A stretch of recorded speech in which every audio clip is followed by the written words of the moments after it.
Does it capture? I don't even know if it ends up capturing it or that just all didn't make it in. It should be showing now.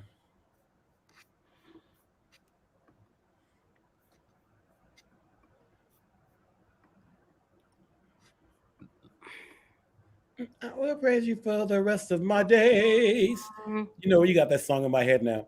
we need to. I wanted to play music. I was like, oh, it would be great to do some music. You might do better if you play it. I'll listen to see if I can hear it. Welcome to Doing Church. We're live today here with my host, co-host, host sister extraordinaire, Cheryl Shin. My name is Art Hooker, and we're happy to be here. We're excited. We took a little hiatus from doing church, but we can't do that again because we miss hanging out with y'all. Was that crazy? Was I know that we? How do you introduce yourself after you've been talking for 20 minutes? But we did it. I did it anyway, Cheryl. I did it. I think that's beautiful. I liked how we just got it going. We just kicked Yeah. it off. She's like, I'm Um, so disoriented.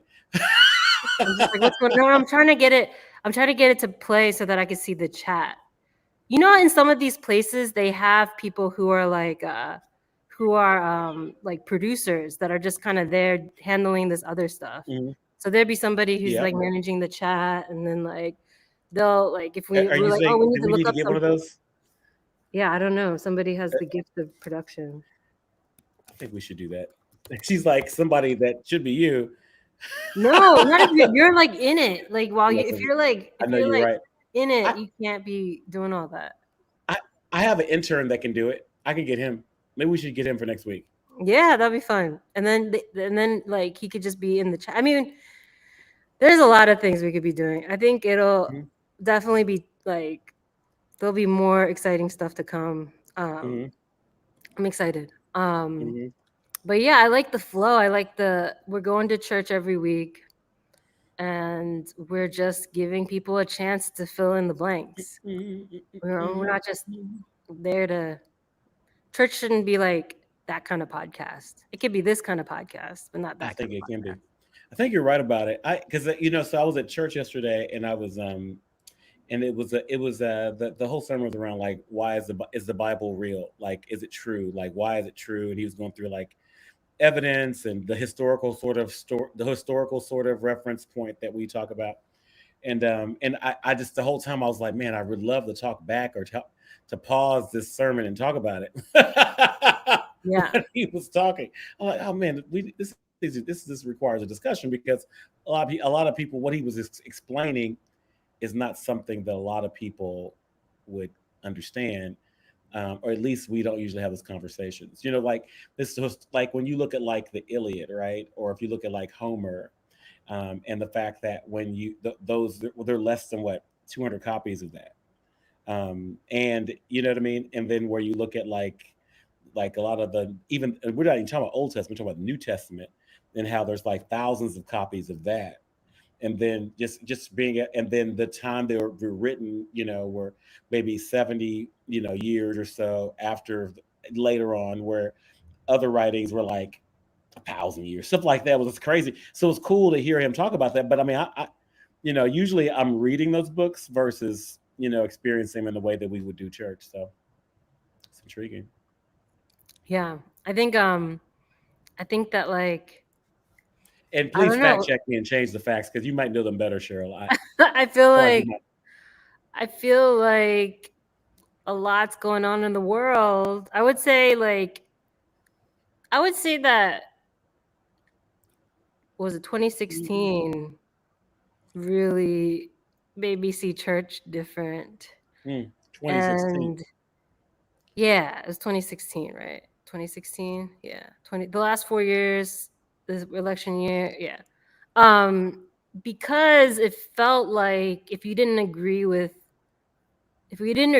their main views, you were kind of silenced. Like you couldn't really voice your uh your points of views unless it matched the points of views of the leadership. And it just felt very isolating. I don't know if Mm, you felt that. Like you couldn't really say what you think because then you'd be that person. I agree. I think I experienced so my experience is that that is the case all the time. So it what shifted me was when other people felt that in a universal way where they were saying it. No, I 'Cause would, I've yeah. always felt that way about No, church. but It was just I like, was always that person. I was mm, always that person. Like I was mm, always like leadership would be given the side eye, like, mm, or they'd be like try to like manage it or something. mm, mm, mm, Um, so yeah, it was different because I think it was like what was kept as kind of a unspoken became spoken. that's real. And uh and so I think that coming around this time of year, a lot's changing, and I feel like a lot of people might also feel similar. I was asking people, if you weren't conservative, how did you connect to church? I felt like it almost like felt like conservative politics kind of like sucked out all the oxygen in the room. Like Mm, you couldn't really make space for the other stuff. mm. Um it was just really hard to find like a place to let it out. I don't know. Like maybe in Texas, did you feel like you had to be very conservative, or did you feel like people were open to any point of view? My experience with church has been different because in like in when I would go to my white evangelical friends' churches, which I say white evangelical, but no, I don't that term wasn't used until recently. But when I go to, I would go to my churches where I was a minority. Hmm. It always felt like that. But outside of that, the way I've experienced God on my own, I never felt that division. Yeah. And I'm sort of a rebel, so it's kind of like so for me, I've always watched out for people that thought and saw things the way that I do, even though but scripturally. So exciting for me now is seeing like things like what we're doing now, seeing that converge, like the relationship economy. Um, and because we went from industrialization to the information age and all the things that we're dealing with, it's made it possible to actually connect like this. You know what I Yeah. mean? Like, Yeah. you know what I mean? Like, I mean, I don't know how you met Dave and how Dave is the person that, I like how you always tell people like, so I'm not, how you make it clear, like, who is Dave? It's Dave, but like, you know what I mean? How we connected. I'm not sure how you connected with him, but us quickly connecting and then starting to do this, it's been pretty cool. You know what I mean? It's like, but it's because of where we are in the information age and beyond to where that's even possible. And that's what I love about opportunity. That's what I love about doing church is like, man, in the past, like, oh my gosh, like you just stuck in a room in a church where you're like, oh my God, like, are y'all serious? Like now we can actually talk about it. And because I think, and this is another thing I'll say. So one thing is like, so yes, on one side it was locked. The black church was the same way though. I mean, it was a certain sort of conservative. It was it was conservative based on the denotative language of conservatism versus conservative politics. So Hmm. denotatively, it's like they're not going to do anything that's going to rock the boat. You know what I mean? Hmm. And so I did. So I didn't really see the two spaces that differently because they both had their own versions of rigidity. Yeah. Interesting. Yeah. I like in California, I felt like people never mentioned that they were conservative. Like it didn't come Mm, up. I mm, remember I like stop me chat or stop me or if I said this, but I remember inviting my friends from grad school mm. to like someone, you know how like church people open up their homes to the stray cats. Like I was Yeah. always a stray cat and I would just come in Uh, for the holidays. And then I had other students that were around and I'm like, "Oh, this is great." We get a chance to have some fellowship together with them. And then I remember my one friend, he was like looking at the bookshelf and there was like a Rush Limbaugh book or something, oh my God. or it was like Tucker Tell, Carlson tell the or audience who he is. Make sure the audience knows who he is. oh man, I have some, yeah, anyway. Oh, I'm Um, back. yeah. I'm back, Cheryl. That's your impersonation. Right? Um, Yeah. but you're There channeling you the go. inner Rush Limbaugh. There was something. It was some book. Glenn Beck. I think it was Glenn Beck. It was I one know of what that those is. like I don't even. They're all kind of. I don't know their distinct person. They're kind of these personalities, right? That people Mhm. really find entertaining and informative. And then he was just like, he's like, these people, he's like, are these people Republicans? I remember that was the first time I even associated it, was when my classmate, or not a classmate, but friend in grad Mm. school was like, these people are Republicans. We're at a He was Republican's house. concerned. He was And I was concerned. just like, I never thought about it. Like, I just never, it was never like, Mhm. I didn't think twice about it. And then I think they just kind of kept it under wraps. And then in 2016, for that election, something happened. I think Mm. I don't know, because I was also part of we talk about me being Pentecostal, but I was also part of like the charismatic church. Yeah, And yeah. and they went I all know in. nothing about that.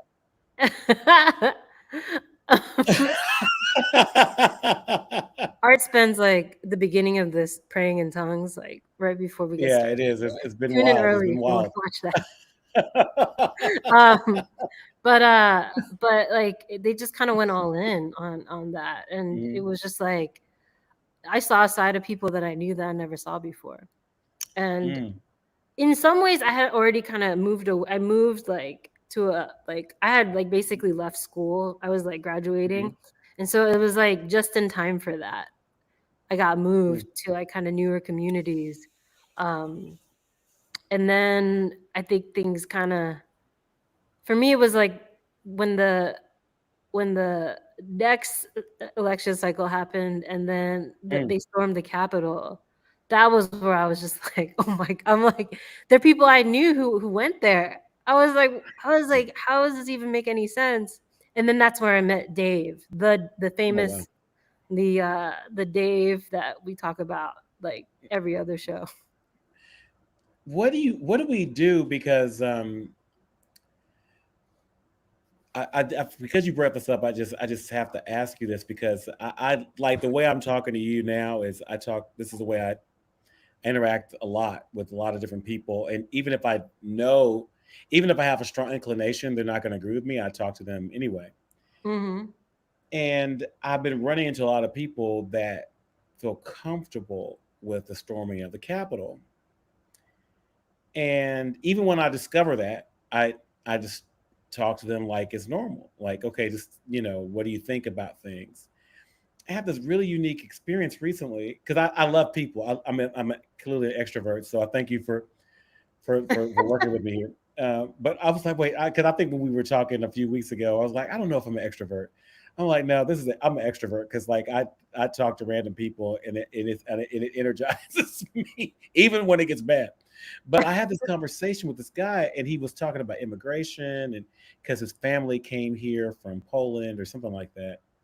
And I just thought it was interesting. So I was like, so we talk about immigration because like my dream and my hope is that my I can make sure my children live. It's like if I was first generation, like I try to make I want my kids that feel like I want them to feel like a good immigrant experience Mm. intentionally. So that's something I think about a lot. So when I heard him talking, I was like, hey, that's really cool. And out of the blue, he starts saying, you believe that it's okay for people who are illegal citizens, who aren't citizens of America, to vote. And he just started yelling and screaming about that. And Like we what? weren't even talking about it. Like But what? he kept saying, you because I was trying to get to another point. He was talking about something and he went into politics, but he said, but you believe that people who are not American citizens can vote. And he just started screaming it. And That I mean, we were in a public place, and I was like, and so my first question was, am I safe? That's my first thing. And I looked around and I said, you guys know this guy? Does he have a gun? Is he gonna because I gotta stay alive, you know what I mean? I got things I want to do. And they're like, no, he's never been like this. But when he got to that topic in his brain, he started to imagine me saying things that I'd never Mm. said. Wow. And I'm not saying he stormed the Capitol, but Yeah. based on the things he said, I think he would have done that. Yeah. And you know, because I know enough of those folks that in Texas you can't avoid it, but Yeah. you know you're gonna Yeah. be, because even my liberalist friends Mm. are like, oh my god, I hate to say this, I'm embarrassed, but some of my friends, and this is a younger guy, it's a younger friend that works with me with a lot of my content work. He's like, yeah, man, like I got friends in jail right now. Like this is a recent conversation. He has friends in Oh jail that my they're God. hoping that Trump can get in Yeah. so that he can let them off, you know. And so the question is, like, have you seen that? There's like, is that dissonance? But it seems like it's like people can't even really hear, because I said nothing that about people who weren't citizens voting. And this guy, and I know people probably thought I was crazy because I sat while he yelled. I sat trying to reason with him for about an hour. He was like, ah, and I was like, so I said, you do hear, and I kept saying, you do see that I'm not saying, I'm not even talking about that, and I'm not disagreeing with you. I mean, if it's illegal to vote, then you can't vote, bro. Like, what's the deal? And he's like, ah, and I said, and you know, at the end, I told him, I said, it sounds like you're arguing with CNN, but I said, you know what? And I said, let me stop. I said, I've never seen CNN say, you know what, if you're not a citizen, you can vote. You know, so all that 80,000 hour rant as we wait on our friend. Oh yeah, we have a special guest today. Yeah, special guest. It's amazing, and it's gonna be somebody you wouldn't even guess. Yeah. He's gonna talk more than me, so I'm just getting everything out now. Get it out. Get it out. Um, no, he's great. He's Yeah. good. He's part of the family, the DC fam.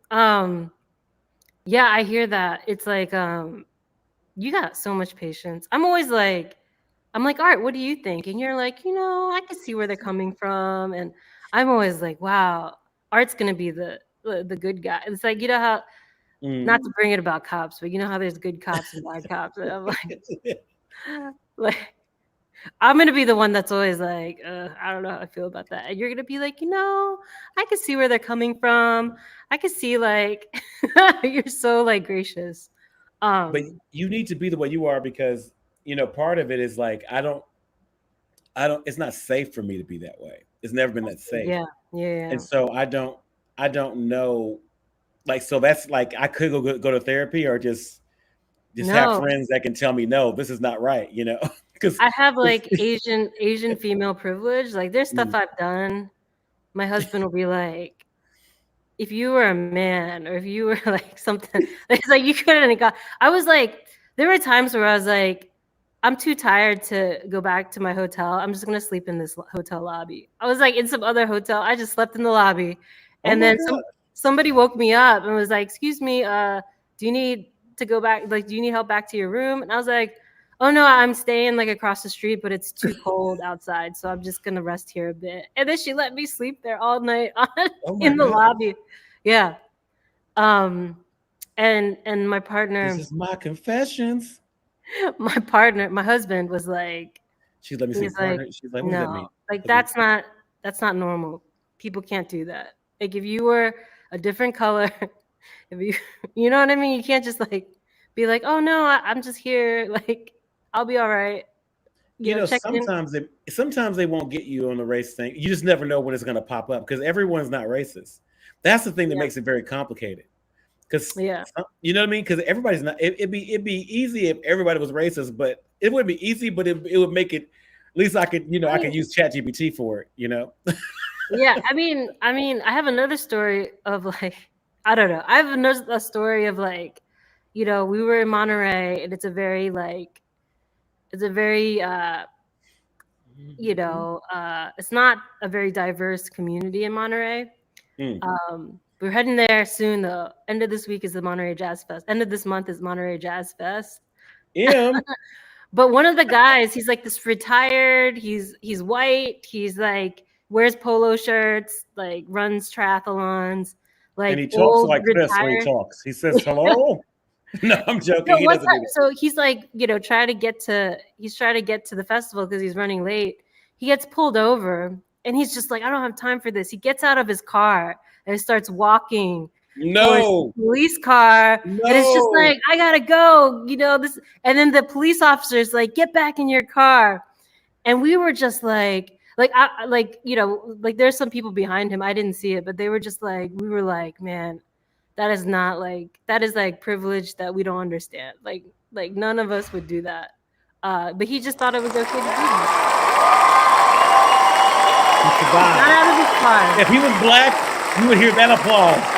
Because that would have been a feat. If a brother got out of his car and said, I ain't got time. If he made it back to his car, that's what I mean, sorry, that was, I had to tell that story. But no, what I'm saying about like people's perspectives, like recently Trump did an interview that said that he would kind of said, oh, we lost the election. Already? He did it. He said it on an interview. And then Nick Fuentes, he's I don't know how would you describe Nick Fuentes? Let me look up how he formally describes himself. Before we get sued. Yeah. Oh yeah, if you Google him right now, he's talking about this. Nick Fuentes is, I guess he self-identifies as a white nationalist. He's an American far-right political pundit, known for white supremacy type ideology. And who says this, Cheryl? So that you're not. Yeah, this is on Wikipedia. Oh my! I'm just reading from Wikipedia, so it's not. No, it sounds like you're reading from the liberal media to me. I'm sure. I mean, it's on. It's yeah. I don't know. Yeah, it's I'm looking at the Anti-Defamation League. Yeah, I don't. I was just reading Wikipedia. But anyways, he was like, what was it all for? He was in Charlottesville. Oh my goodness. Yeah, he was really outspoken about that. Let me look for the video. There he goes. Ladies and gentlemen, Tadashi. Woo!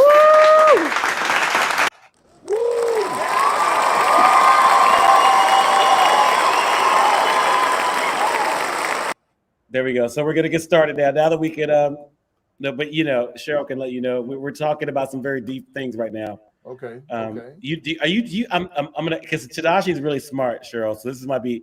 He might replace me on doing church. He's so smart. No, no, he really is. And then maybe I can be the producer that we need. No, we need everybody. But we were just talking about Nick Fuentes, Tadashi. Do you know who that is? Okay, I do not.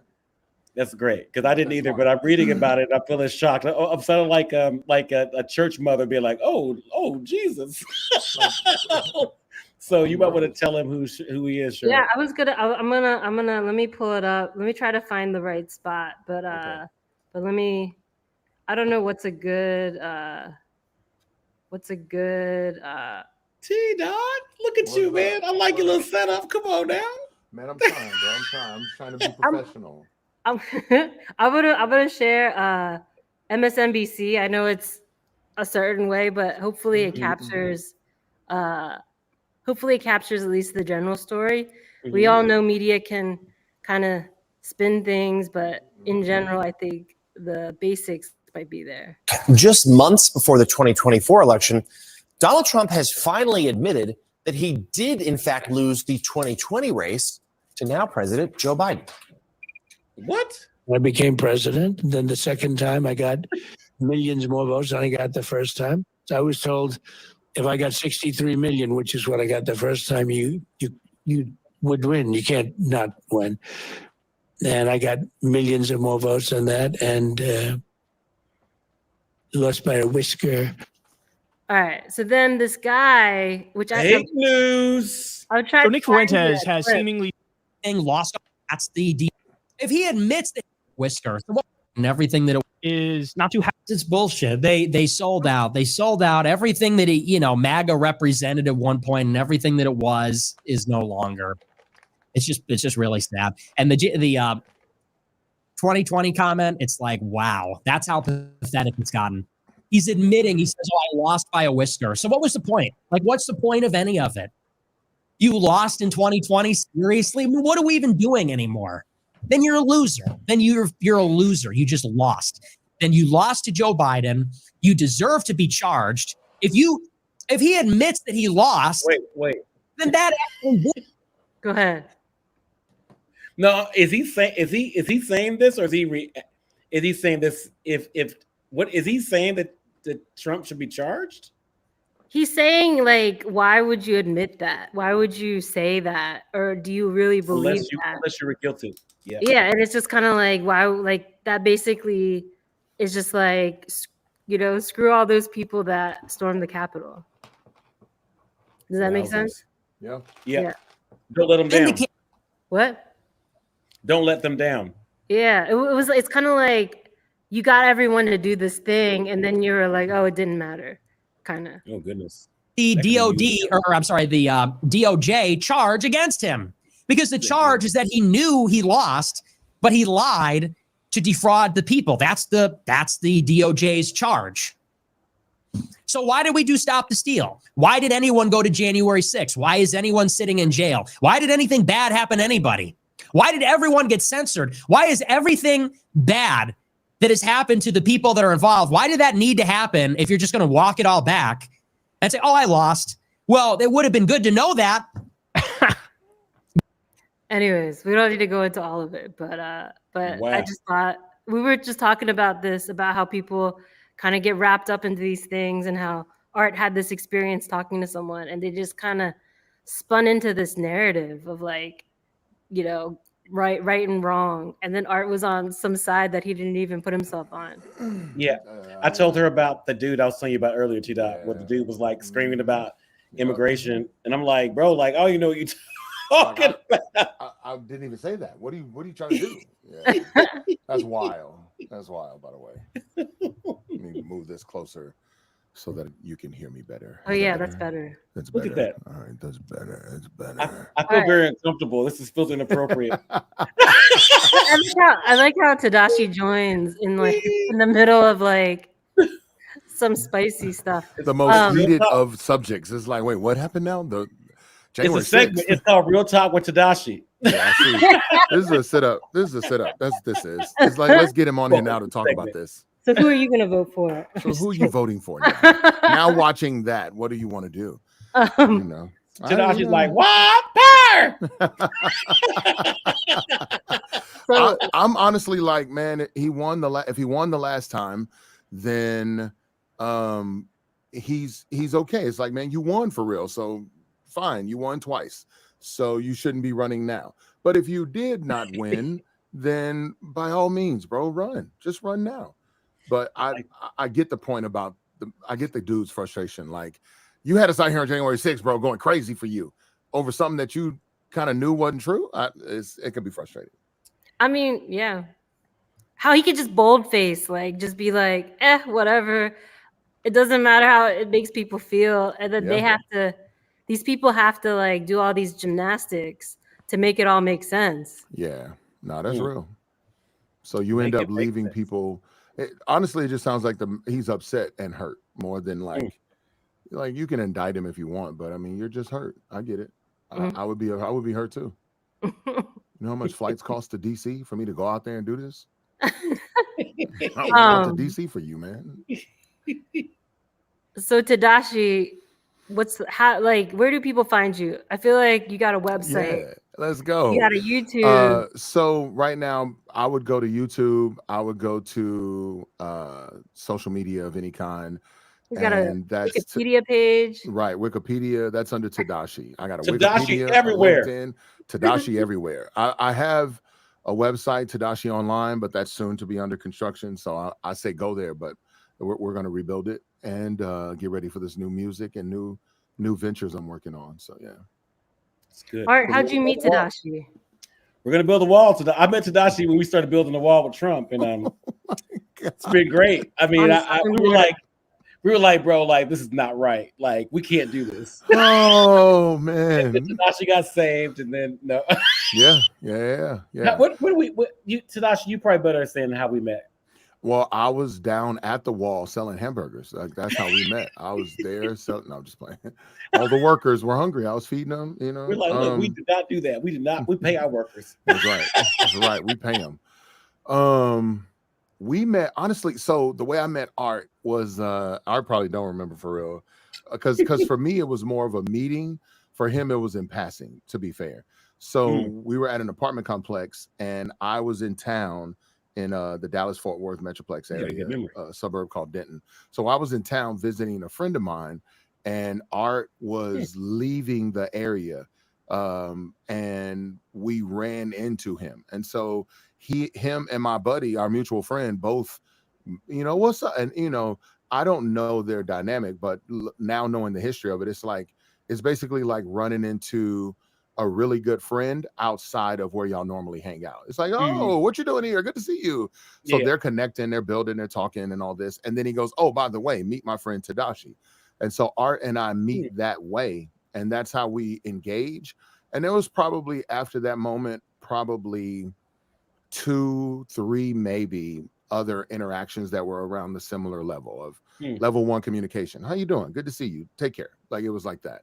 But it wasn't until later, fast forwarding, it wasn't until later after Art was involved with some work with the label I'm on that we got reconnected. And then from there, I felt like I got to not necessarily, you know, it wasn't like, oh, I know Art now, but it was more of like, we're going deeper than level 1. It's like, oh, okay, we're going to talk about where you from and, you know, like what's your favorite food and what does your wife do for a living? Like, we're going to talk about stuff like that. It's not just going to be hi and bye and what nice weather we're having. It wasn't going to be that. How many years? I met Art in 1997, so he old. How did you meet Pastor Dave? Because we always talk about that. That's right. So Pastor Dave and I have a mutual friend in Atlanta, and he was in town visiting that friend who I guess for a season Pastor Dave was like a mentor of his. And so he may still be, but I know for that season, that's what he was sharing. So when I go to the house to hang out, we were doing Bible study. And when I go to his house to hang out, my homeboy's house, Pastor Dave is there, and Dave is sitting at the table, and I'm sitting in the like 2 chairs away from him, but we can see one another from across the table. And I'm looking at him, and I can't shake this feeling like, something is telling me I got to talk to him, but that's weird to me. Like to someone who I've never met before to be like, oh, let me have a conversation with you. So anyway, when the meeting's over, I go to him and I'm like, man, I feel like God's telling me I'm supposed to have a conversation with you. And he was like, well, God told me the same thing. And I was like, okay, this is weird. All right, buddy. But of course, you all know him. So he begins to flow. And that was the moment I was like, oh, I have to know him more. I have to understand what he does, where he's from, all of this stuff. Not to mention, everyone who knows me well was in that Bible study. And they're standing behind me as he's flowing to me. And they're all back in the back, like, tell him, we've been saying it. That's right. That's God. That's God right there. And I'm just like, okay. All right, buddy. So clearly he was on point without ever meeting me, knowing me. So I was like, I got to know more. And eventually I ended up going to this ZAG conference that he does. So I went to the ZAG conference, and I honestly did not know that Art and Pastor Dave were friends. I didn't know they knew each other. Had no clue. I went to where were we? Was it the ZAG conference when you were there and I didn't know you were going to be there, or was it, or how did we reconnect to where I knew you were? I knew you were going to be there. Yeah, we talked about it. I don't know why we were starting to talk more at some point. I'm not sure what it was. What was why it? We started talking. Yeah, but we were talking somewhere. Yeah, there was something that made me connect with you. But then I mentioned Dave, and you were like, "Oh yeah, I know Dave. I'll be there." Yeah. I'm like, what? Yeah. So yeah, Art was the reason. Dave told me about the conference, but I wasn't gonna go because I had something else going on. And then eventually my schedule opened up, and I was gonna go. And Art was the one who really let me know that I had my days wrong. Like Dave, because I didn't know how the community was there. So typical conferences start on a Friday, end on a Saturday. Not with Dave. They start on a Thursday and end on a Monday. I'm like, why? Anything? What are they doing? What are you? Why are y'all hanging out on a Monday? He's like, we're gonna have lunch at my house. It's like, okay, I guess. So Art helped me know the correct dates so I could actually attend. So it was dope. I was glad I was there. That's cool. That's cool. Yeah. I feel like this space that we're putting together is kind of a continuation of some of those conversations. It's like a mosaic of all those conversations. Mhm. What do you know about this, Tadashi? Like, what do you think? What have you heard about this? What this is? As far as what you and Art are doing, Yeah, like what do you think you're like part of right now? I love how she said it. Like, yeah. What do you think you are fully paid membership for now? Like as if whatever you all did before I got here, I'm complicit You guys, somehow. there's somebody there to take your blood before you say anything else. That's One right. second. Oh, they're at the door. Hold on. But no, for real. Honestly, I thought this was a YouTube or like streaming show to address your opinions on certain sermon topics and church services. There we go. We got That's a correct. studio audience. I love when those people show up out the blue and scare me. That's Yeah. great. Yeah, This that's dude. fair. Oh my god. We're doing church. And the fact Yeah. that it was delayed was great on my It was end. real. It was Like I delayed. was laughing for like 30 seconds, and I'm like, wait, there's a button. Yeah, I mean, I think we're just being the church, doing the church. I love that. So wait, hold up real quick. I don't want to go off on a tangent. This is y'all's thing. I'm honored to be here. Where's John? If you watch in the top right hand corner, you'll see it. Or something. Well, clearly she's got secretive things happening because she's so close to the camera. You can't see the rest of the house. Hey, Oh. hey, when you hear that song, it's a song that plays, and then you just know she's gonna turn her camera off. That's right. That's right. Something. You can hear, So- like, Soon as the R&B, the 90s R&B comes on, the Seems like camera and you're light goes off. ready, and then the clients go black. And then everything, the camera go black, and they like, where'd Cheryl go? John showed up. John's home now. Oh, I'm so okay, sorry. cool. I'm so sorry. Is that too much, Cheryl? That might be too much. Lord no, forgive I me. mean he'll be on sometimes. I feel like it'll be more than the one time. She was He's like, not yes. No, moved. he is. She's like, he is playing R&B actually. But she was not moved. She was so matter of fact about it. She was like, to answer your original question after the foolishness y'all just had, he will be here at times. Moving on now. Yeah, he did. He did an episode with us. It was an Cheryl, episode. I don't want to be weird. I like this angle of you. This is a like dope, like I don't understand, like, how do I say this? You are usually when I hang with you, like you are Right, Tadashi, be really careful what you say next. No, It's because no, I'm saying I'm never Cheryl is like we've had lunch, we've shared a meal like 3 or 4 times, and only once have we shared a meal like Google, like face to face. But most of the time Cheryl is walking by me and I'm like, you're like, are you 5'5", 5'6"? Like what are you? I'm 5'4". There you or go. something. There you go. And some I'm like, change. but to sit this close face to face, I'm like, I feel like I'm all up in her face without being weird about it. And I'm like, oh, I like this. I get to see your real face. I gotta get this, brother. Art is in everybody's face. It ain't gonna he gonna forever be in your face, whether in person or online. But this is like I'm in Cheryl's face right now. This is different. It's hard. I don't know. Do you guys like seeing yourself? I mean, as performers and storytellers, I don't know. Maybe you like. I don't like seeing like my image or hear I my get that. voice. I get that. Like I'm not down with that. You'll be okay. But It'll be okay. But, like, I it'll just- take the time. I just feel like I look weird and I sound weird. It'll and, take some like, time. And then yeah, before yeah. long, the more you do it, you'll be like, why don't I see myself more? I should be actually, let's take Art off the screen and put me up more. But anyways, I feel like we all have our angles. So part of it is like because it's like I can see myself, Yeah. I can kind of like you know what I mean? Like, Yeah. Nah, typically I hope that wasn't weird. I didn't mean it to be weird. Thanks, Art, for No. making it weird. I But felt like very comfortable the whole time. Oh my god! I don't know how to get over that though. like you know, at New Song, I was speaking at New Song, and the camera's like lower than you. mm-hmm. So it's like pointed up at you, and then I have to ask John, like my husband. I'm like, do I really look like that? Like, is that how I look? Is that the facial expressions I'm making? Yes, I love it. And I'm like, I don't know how to get over that. I think it's hard. I don't know. I heard it's harder for women than for men. Somebody That's take all this from him. that Somebody take this. defines them. So you got to look normal, or you got to be normal, or whatever. Yeah. I just feel like I'm weird. Like No, it's not weird. like- You'll Hey, get used Cheryl, to it. We don't receive. We're gonna pray this spirit of weirdness. This brother. I agree with I you. don't know how to get over that. Like I just kind of Okay. when I'm like speaking, like I'm speaking at New Song Church, Pastor Dave's church. I'm like, I just like kind of just like, all right, all these inhibitions, I gotta check that at the door. I'm just gonna give my all.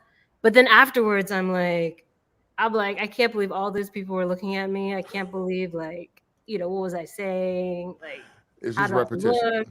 My just get the hair looked reps. crazy. Like, Yeah, I no, don't- I get that. You just get the reps in, and then pretty soon it's not a thing. You don't even think about it. yeah, I don't know. So, I'll let y'all know when I get there. But this is interesting to think about. Do you know what a true mirror is? Are you aware of that? I'm sure you Yeah, are. like because we see ourselves. Yeah. flipped.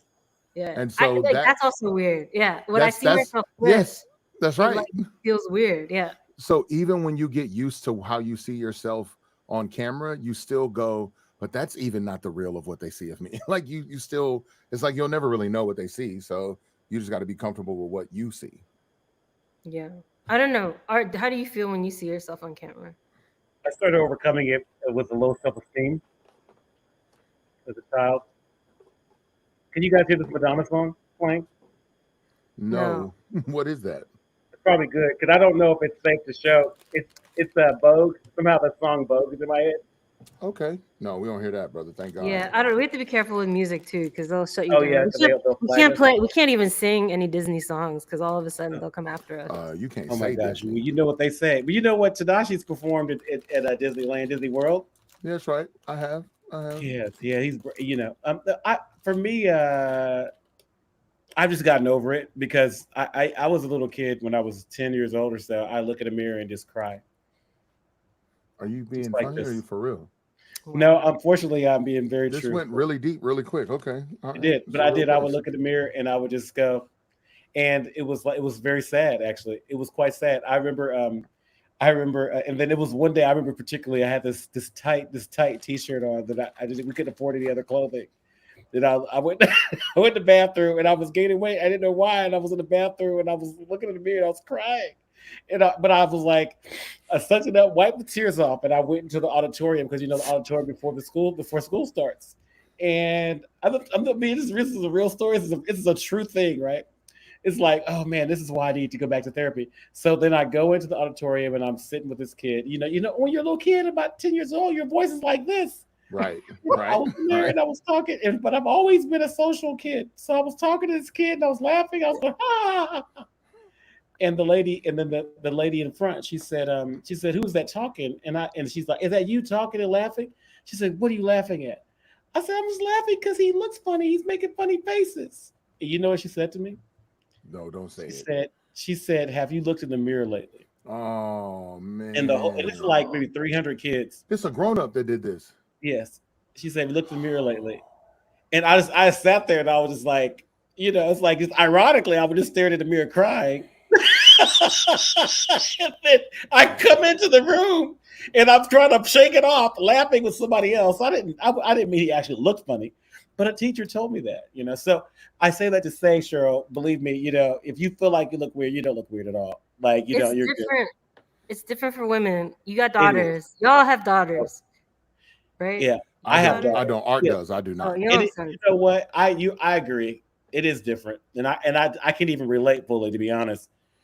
I like it, but that's what's so sad. Like I just shared the most broken story I could share. She's like, "That's different." I'm like, "Oh man, this is worse for y'all." Like, I'm still broke. I'm hurt right now. No. I'm like, oh my god. No, it's the Olympics. You got to see. Come on now. I'm sorry. No, go ahead. No, go ahead. No.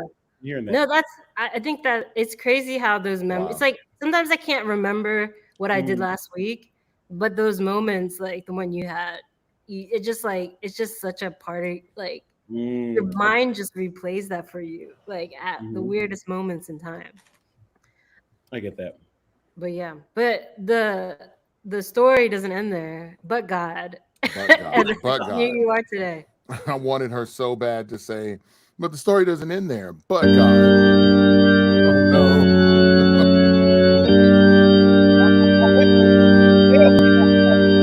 Why is that I sad thought it was music gonna be playing? shout music, but it wasn't. It was just. That is not Hallelujah. shout music. That is like Enter Frankenstein, stage It was left. like. Yeah, that was different. That was different, bro. That was different. Yeah, We I sorry. just Yeah, wanted her. organ I just player. wanted her to say, "Yeah, but the story's not over though." But God, because you fine now, but she didn't do that for you though. That's what you can do. You can do it. Look into the camera. You say that to yourself, Cheryl. That's right. That's right. I mean, Oh. there's a lot. There's a lot. That's a whole. I feel like we need a whole other episode to deal with all Are we these. gonna say that for the retreat? I think. Yeah. Mm. Buy We're our gonna get some book blessed oil for that. We're gonna get some blessed oil out for this one. Yeah. So Conference doing church. based on what you asked me earlier, Cheryl, although I kind of understand what you're doing, what's the name of the show? I don't know anything about it beyond just like the initial pursuit. Is there a name? Go for it, Art. The name of this is called Doing Church, Okay. All right. and we're showing people it's like it's where everyone's welcome. You know, Got you. come So as you are. is there a play on it, on that phrase, kind of like how like black women, like I have a friend, she walked outside and you could tell she didn't put lotion on, and I was like, hey, yo, elbow, and she'd be like, don't do me. Is it like that? Like hey, pastor didn't do, and the pastor's like, don't do me, I had a bad Sunday, don't do me. Is that Mm-mm. no? It's just doing church, like we're doing church services. We're doing church like every day. Everywhere you go, you're doing church. And when you get together, when 2 or 3 are gathered in the presence, Okay. All doing right. church. Yeah, You should I be in think the I midst. channeled some Atlanta just now. Mhm. Channeled some Medea. Mhm. Yeah, it's called doing church, but it could be called something else. Like I'm like we're still great. figuring it out. No, that's great. But the idea is that like it's something that we all do, and we've been just connecting. We're on episode 11. Are you sure it's not 12? I feel like we did an episode 11. I think 12. I think it is 12. It is 12. Yeah. Yeah, we're This is gonna episode fire the 12. producer. We went to churches all over the United States, all different backgrounds, denominations, cultural diversities, been to all different places. Wow. We And went to a great Korean church. It was very, very inclusive. That's dope. Okay, so please explain what you mean by went to. we drove up to the church, and then Art set up his camera, Lies. and then we like just kind of I love this. we're like, can you record? Please be Can we telling the truth. record? We're gonna set up our own stream. Yeah, and then we heckled the pastor as he's preaching. Like, we have a question, and we like raise our hand. Excuse me. Oh my Lord. I would like to ask a question. So when you're talking about the riots in LA, what perspective are we speaking from? I mean, you said it was terrible, but why was it terrible? Do you know who Rodney King is? They didn't even mention Rodney King. They did not. They But did it not was even really mention Rodney King. it was alternate real universe, Tadashi. If you'd have been on it, because Tadashi is a very deep thinking person. Yeah. And it was very deep. It was like he was speaking from the perspective of a person that owns like something that got The destroyed. Korean During the store. riots. Got you. But you And know, then I was like, how there's old was this nobody. pastor? Oh, you were like, what? I was like, there's nobody in the congregation that looks like Art. Not one. But he's speaking for you, though. He's speaking about you. He's speaking He's for speaking. He's speaking about me, but only if I understand what's being said. You know. Like, you. like if we had actually showed up and we were sitting there, he would have been like, "Excuse me, we're gonna need someone else to give this sermon." Yeah. Like I'm gonna Guys, I change had my a message today, but I feel like God's telling me it's time to talk about something else. God's Yeah. telling me it's time to heal. I feel like healing anointing in this room. That's right, man.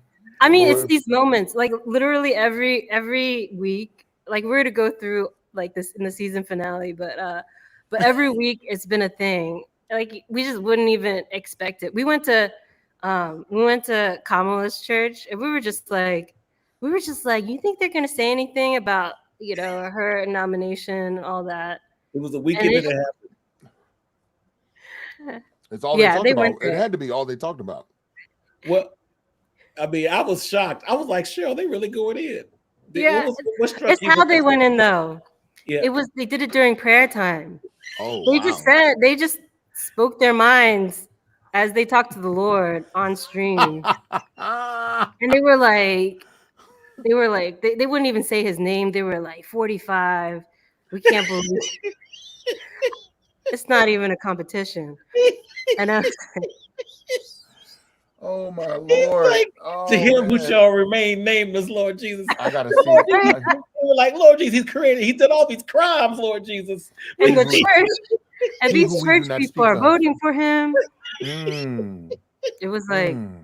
we were like, it's like things you wouldn't see. But also, I feel like of all the candidates, Kamala is like she speaks, and I feel like she feels like a familiar person in the Christian community more than any other candidate had ever before.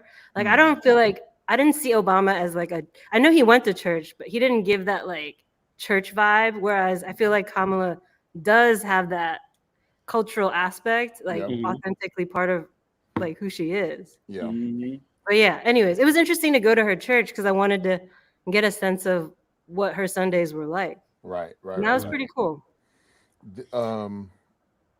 Yeah. I think. I feel like. Well, I don't know. It depends on what circle you're in. I live in the South, and everybody is like, my man is a Christian, so.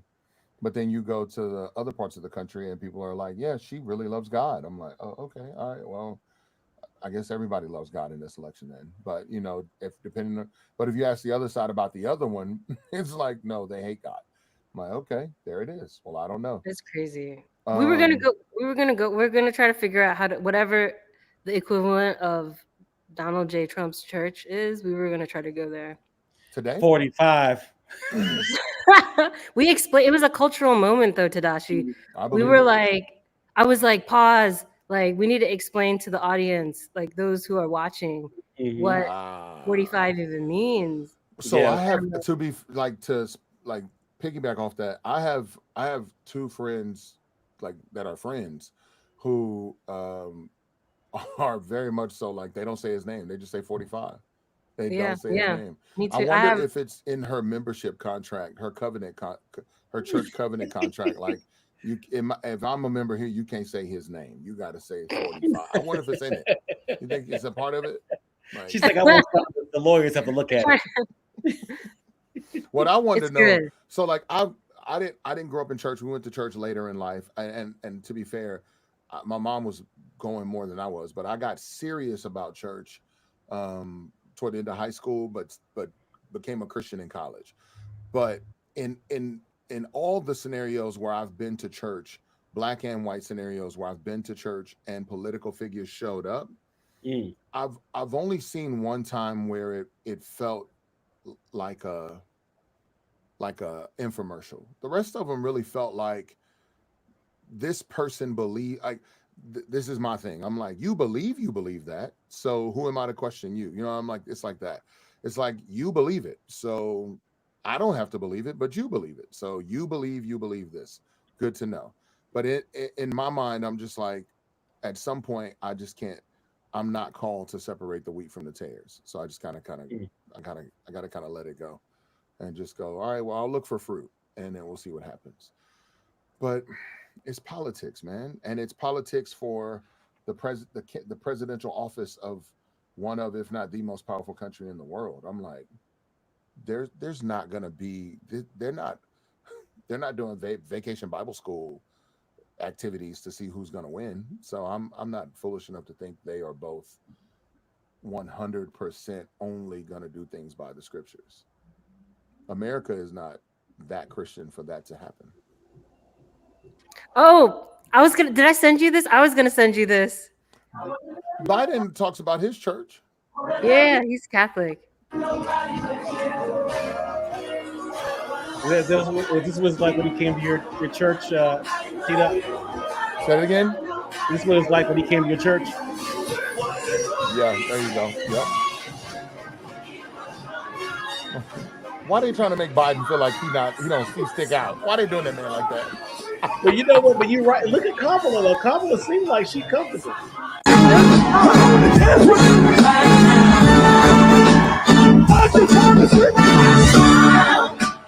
Even though I hurt, she has a smile. Come on. I know God is working, so we smile. Even though I'm in it for a while, I smile. That Kirk? So hard to look. Yeah, Um, that's Kirk. but go back What to else go to the beginning. There's this. Oh, never mind. There's Go this ahead. moment though where it's like, I don't want to love nobody but you, and like Kamala's husband points at her. Like I want to know because like I don't think he understood the context. That it's I to was just God. like, yeah, I was like, oh, interesting. I mean, it was endearing, but like if you see at the beginning, oh, it was right. If you just go start from the beginning. It's not that long.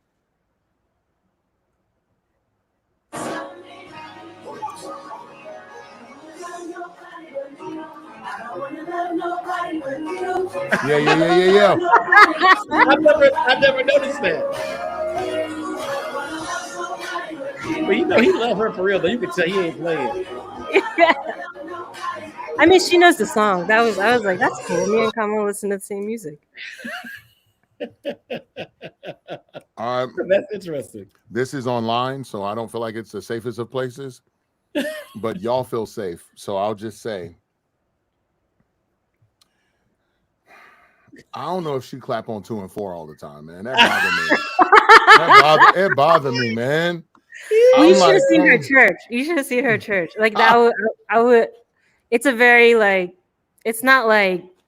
There's not as much groove in her church. Okay. It was not a groovy church, but it, classic. Man, look, no shade, because everybody got their stuff. I'm a mixed kid with little rhythm myself, but I ain't never been to a gospel concert and saw somebody do shooter fingers in the air during the song. And I was like, come on, man. What we doing? What we doing, sis? She was standing next to 2 white guys. Like she was trying to just probably help them feel a little Help them more feel like, better. Yeah. Let me downplay my rhythm for them. I will tell you when she got on that stage and started dancing though, I was like, wait a minute. Wait a minute. It was enough to I took a note. If I run into Kirk at Starbucks anytime this week, I'll be like, bro, I saw you dancing with Kamala. Hold up, bro. Hold up. Mm-hmm. All right, what are we doing church today? All right. Well, today is I just found this sermon. It feels like the sermon we should go for. And since we're starting kind of late on it, I think it's still it feels like a TD Jakes day for me. And so hey man, don't make fun of my TV pastor, bro. Don't do it. No, come on. So today he has a sermon called "Look For It," and the thing is, I don't know anything about the sermon at all. I haven't heard anything, but I thought we could he tends to have a strong, it's an interesting thing, and it's definitely a TD Jakes kind of day for me, So can you expound on that? What makes it a TD Jakes day? TD Jakes day is like, you kind of, it's just like you need a little bit of inspiration. You need a little bit of little bit of like, like, oh man, you know what? Like I'm seeing the reality of the world. We got this debate tomorrow. You know what I mean? People aren't listening. But I know there's something good happening. You know what I mean? Yeah. And he has the gift of exhortation. I think, obviously, I mean, you should if you preach, but. Just when I hear him, there's something where he usually has a good word to make you feel a little bit better about the world. I get that. Mm-hmm. Right, now once again, and T-Dot, you can always, because T-Dot is actually a theologian too. So Oh, I try. preach. I will say, just starting out, his ensemble is beautiful to me. I will say that the ensemble The is drip. The drip is giving me much like, oh, he about to bring it today. Like the drip is right, and the background is making it pop more. I'm like, man, look, bro, if you can step on stage and you can pull off this color with that Wrangler colored denim shirt underneath, bro, that's fire.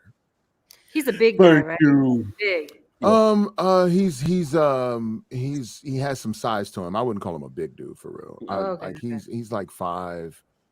He might be 5'9", 5'10". Oh, okay. He sounds like he's like 6 foot plus. If he's 6 feet, then I'm just a horrible judge. I don't think he's 6 No, I don't feet know. I'm just saying his voice. If you hear him Yeah. talk, he sounds like he's got a big presence. Mhm. Anyway. Definitely does. He might be right at 6 foot. You know what? You I think never so? thought about his height. He has a big personality though. He does. I honestly think he's like, he might be 6 feet tall for real. I think he's like 5 something, but that's just me. Mm-hmm. And it could be because I'm 5'11". That I think I'm 5'11" at least.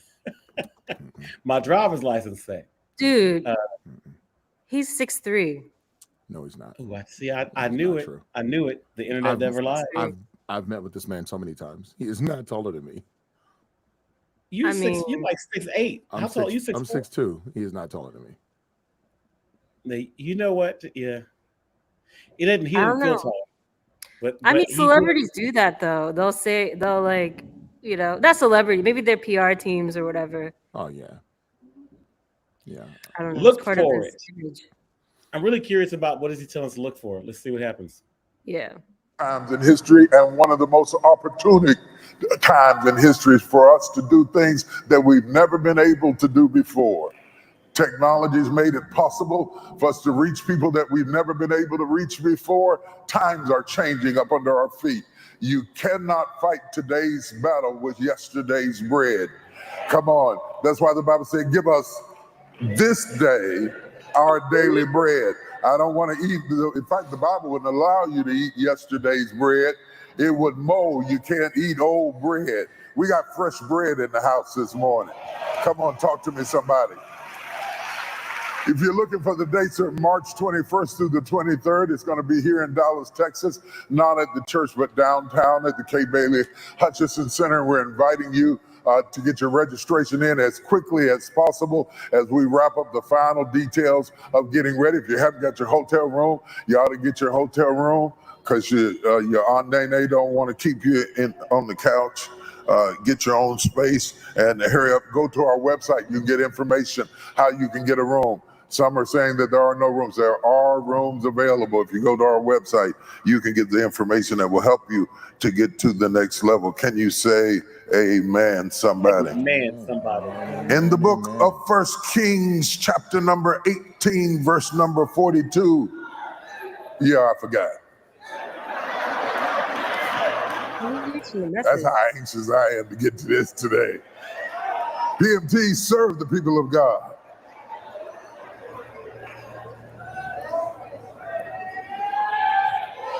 Anytime you got a preacher that forget the offering, that's a preacher right there. Come on, talk to me, somebody. Hallelujah. I've been talking to God, and God has been talking to me. And I trust that God has the right people in the right place at the right time to hear what the Spirit of the Lord is saying to the church. Whether you're online or in this building, this is a rhema word from God for you. Shout yes, somebody. Yes. I'm going to take my time. I'm going to build it. I'm going to explore it. I'm going to saturate it. I'm going to obliterate. He's saying a lot here. Let's check in. Are you guys feeling good about this still? Why'd you pick this one? Like you were saying you were needing some encouragement or whatever, but why this one? Whenever I pull them up, I just kind of find one. So I kind of let it all the sermons we've found, I'll kind of get a vibe about who I think it should be, but I don't know what they're going to talk about. I do it so that I'm surprised I can actually react to it. So you just looked at it, you're like, this one feels right. Yes. I'm trying to do that in a way to where if it's bad, I don't have to take credit for it, but I'll take it. I'm like, she's like, why this one? I'm curious to what works. Like, is it that if we go to a different place, does it need to be like the most recent ones? Like, there is something nice about when we do the ones that are like This one's from this Like past that day. Sunday. Because I feel like there's Mhm. sometimes moments in history that we're like capturing. Do you want to But I go to the think one he did this past Sunday? no. I don't know. Well, You already I don't said it. know. Like I think it's good with how you picked it. Tadashi, if you have any thoughts. No, I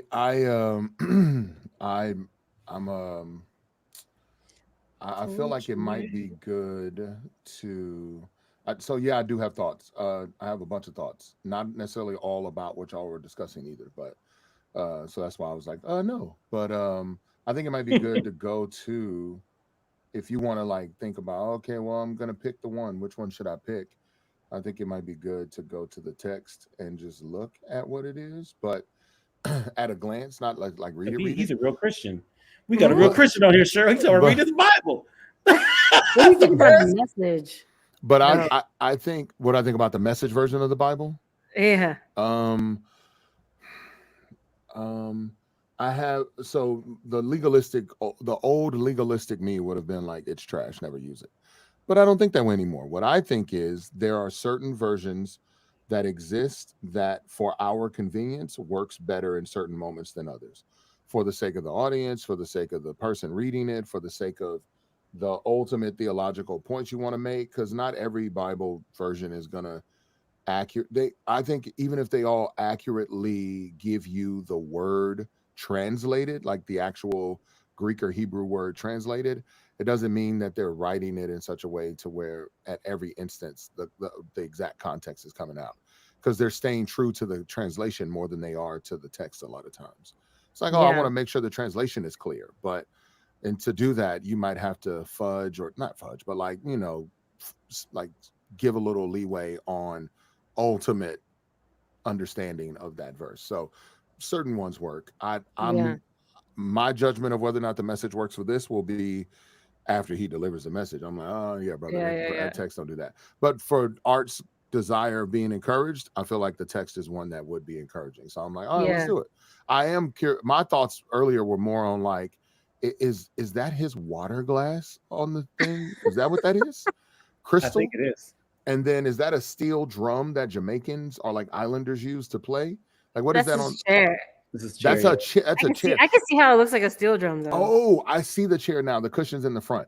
I didn't Yeah. see the cushion part at first. I thought that was the back of, anyway. You know, I used to that's me. play. I played in college. Steel drum?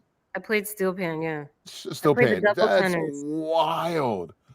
So that what you're telling me is when I need to have a song done with that instrument. I don't remember. The notes are all over the place on that. Like I don't even remember where they used to be. Like I had to like write it in. Like this is a C. With a marker, like F, give it. like Yeah. because they're not like it's not like a piano where it's Right. like laid out, right? Yeah. Anyways, That's dope. Okay, my bad. All right. No, that's amazing. I'm over here looking for drums. but the message for people watching, the message is an interesting translation. It it kind of reads like a little bit better, like it's even more like interpreted. I would say the standard ones are usually NIV or like New King James is probably the two most mainstream, the ones that people don't much have a problem with. But yeah, message and then like I think Passion translations. I feels like people have like opinions about those. So it's always Yeah. interesting to see when people use the other ones. No, I agree. I feel like in the South, and in the white evangelical circles, the ESV and the CSB are like, we Yeah. love these. We love these. But you're right. I think universally people would be kind of like, the message? Really? I don't know about that one. So I agree. Yeah, Yeah, I so like it was interesting. Peterson. He made it sound that the concept behind writing the message, he made it feel like he just wanted to make it accessible to everyday people. Right, So right. whenever I watch him talk about that, it's like, oh yeah, it's definitely very accessible. When I do my translation of the Bible, it will be very similar in accessibility. So I'm okay with that. Mhm. I just Oh, don't come on, want to, I don't like when people make translations ultimate. Like there are places in the South where if it's not King James, like a literal King James Bible version, then it's sin. They consider it sin. So I'm just like, oh, okay, well, that sucks, but okay. So people might struggle with the message, but I agree. Yeah. All right. Thou shalt look for it, T. Dot. Thine will. I'm going to exegete it. I'm going to make it relevant to where we are right now. Hallelujah. Talk to me, somebody. 1 Kings chapter 18, verse 42 through 46. It's our custom, if you're able, to stand for the reading of the word. If you'd respect that, we would appreciate it. After that, you sit the whole rest of the service. You ain't got to get up again till it's over. When it's over, it's over. Are you with me? 1 Kings 18, 42 through 43. I'm reading out of the Message Bible. Ahab did it, got up and ate and drank. I'm going to tell you more about Ahab in a minute. Meanwhile, Elijah climbed to the top of Carmel. You remember Mount Carmel. He went to the top of Carmel and bowed deeply in prayer, his face between his knees. That's deep.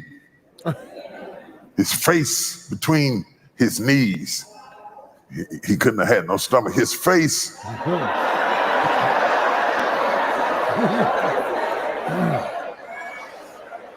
just saying. I'm just saying.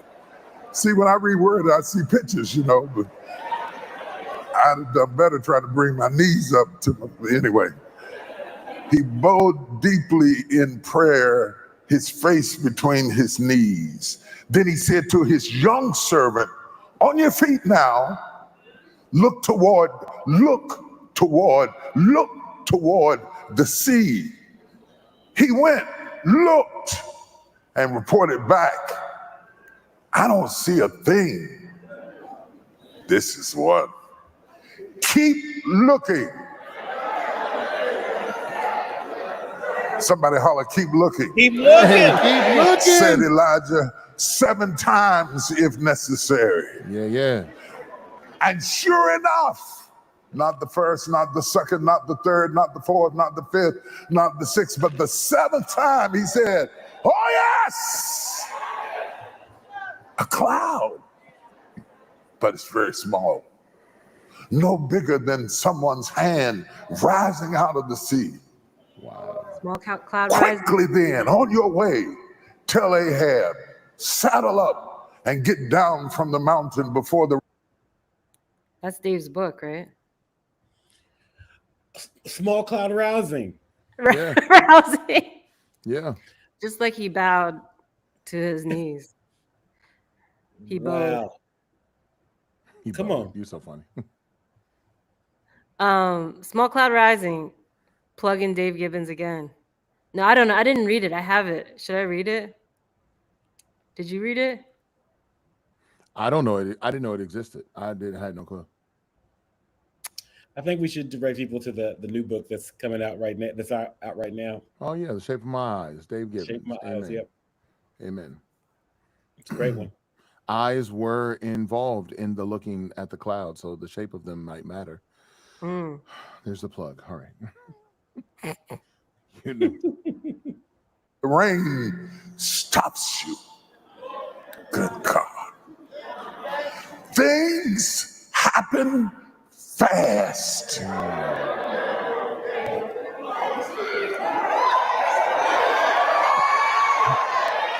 Whew.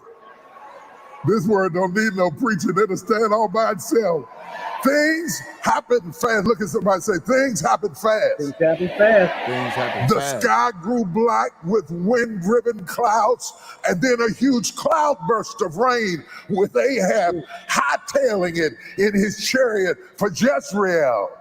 And God, watch this, and God strengthened Elijah mightily, pulling up his robe and tying it around his waist. Elijah ran in front of Ahab's chariot until they reached Jezreel. All right, Somebody pause for a shout second. yes. I need to Look at the person on the remind left and the right and just tell them, look for it. Have a so before Kings is Judges, right? So it's the Israelites had governance with a committee of judges. Mhm. That's where you have like Deborah and all that. Mm-hmm. And then they were like, we want a king. Mm-hmm. And then that was how Saul was the first king. Mm-hmm. So right now we're in First Kings. We're talking about Elijah. Mm-hmm. Where are we in the story? Do you all remember? In the Do you story of recall? Israel, in their Yeah, journey. like is it like at that point he's talking about Elijah, the prophet. Like do we know, like I just haven't read Kings in a while. But I know that like it goes over the story of Saul and David, right? That's where you see a lot of the beginnings of that. Yes. And so they're trying to I remember the Israelites wanted the nation to be unified under a king because the other nations had a kings. And then God was like, all right, you want a king? We'll give you a king. Yeah. And so I think that this is kind of all the backdrop. This is all happening, kind of setting that up. Yes, very much so. And this is the moment where he's going, like, this is where judgment eventually will come for King Ahab. So it's where God is, they're still a chosen people. Israel is always God's chosen people, has always been God's chosen people. And yet in their being chosen, they didn't always choose him. And one way to do that was to live like the other nations instead of being themselves unto God. So getting a king in place meant that there would be, it's interesting. It's like I have a king to be like the other nations while assuming I'm going to stand out. Like, it's like, I know I'm supposed to stand out for God, but at the same time, I want to be like everybody else. And God is helping them to see like, that's not how this is going to work. And he always has a prophet in this season that does that. Every book has this in the Old Testament, especially as you get to the minor prophets. They have these people who stand out to speak up for God. And so, yeah, Elijah will bring eventual judgment on Ahab. I mean, and then Elijah's known as the one who walked with God. Right. Like Elijah was highly favored, highly connected. Right. Yes, very much so. All right. So I just needed to refresh that. I was like, wanted to talk it out. So real quick, in the context of this chapter, of this, what he's preaching on, I mean, he's going to preach the sermon, but for the sake of our conversation, there's been a 3.5-year drought because of God's punishment, because of King Ahab. His wickedness was being punished, not just, and to be fair, not just Israel was sinning as a whole.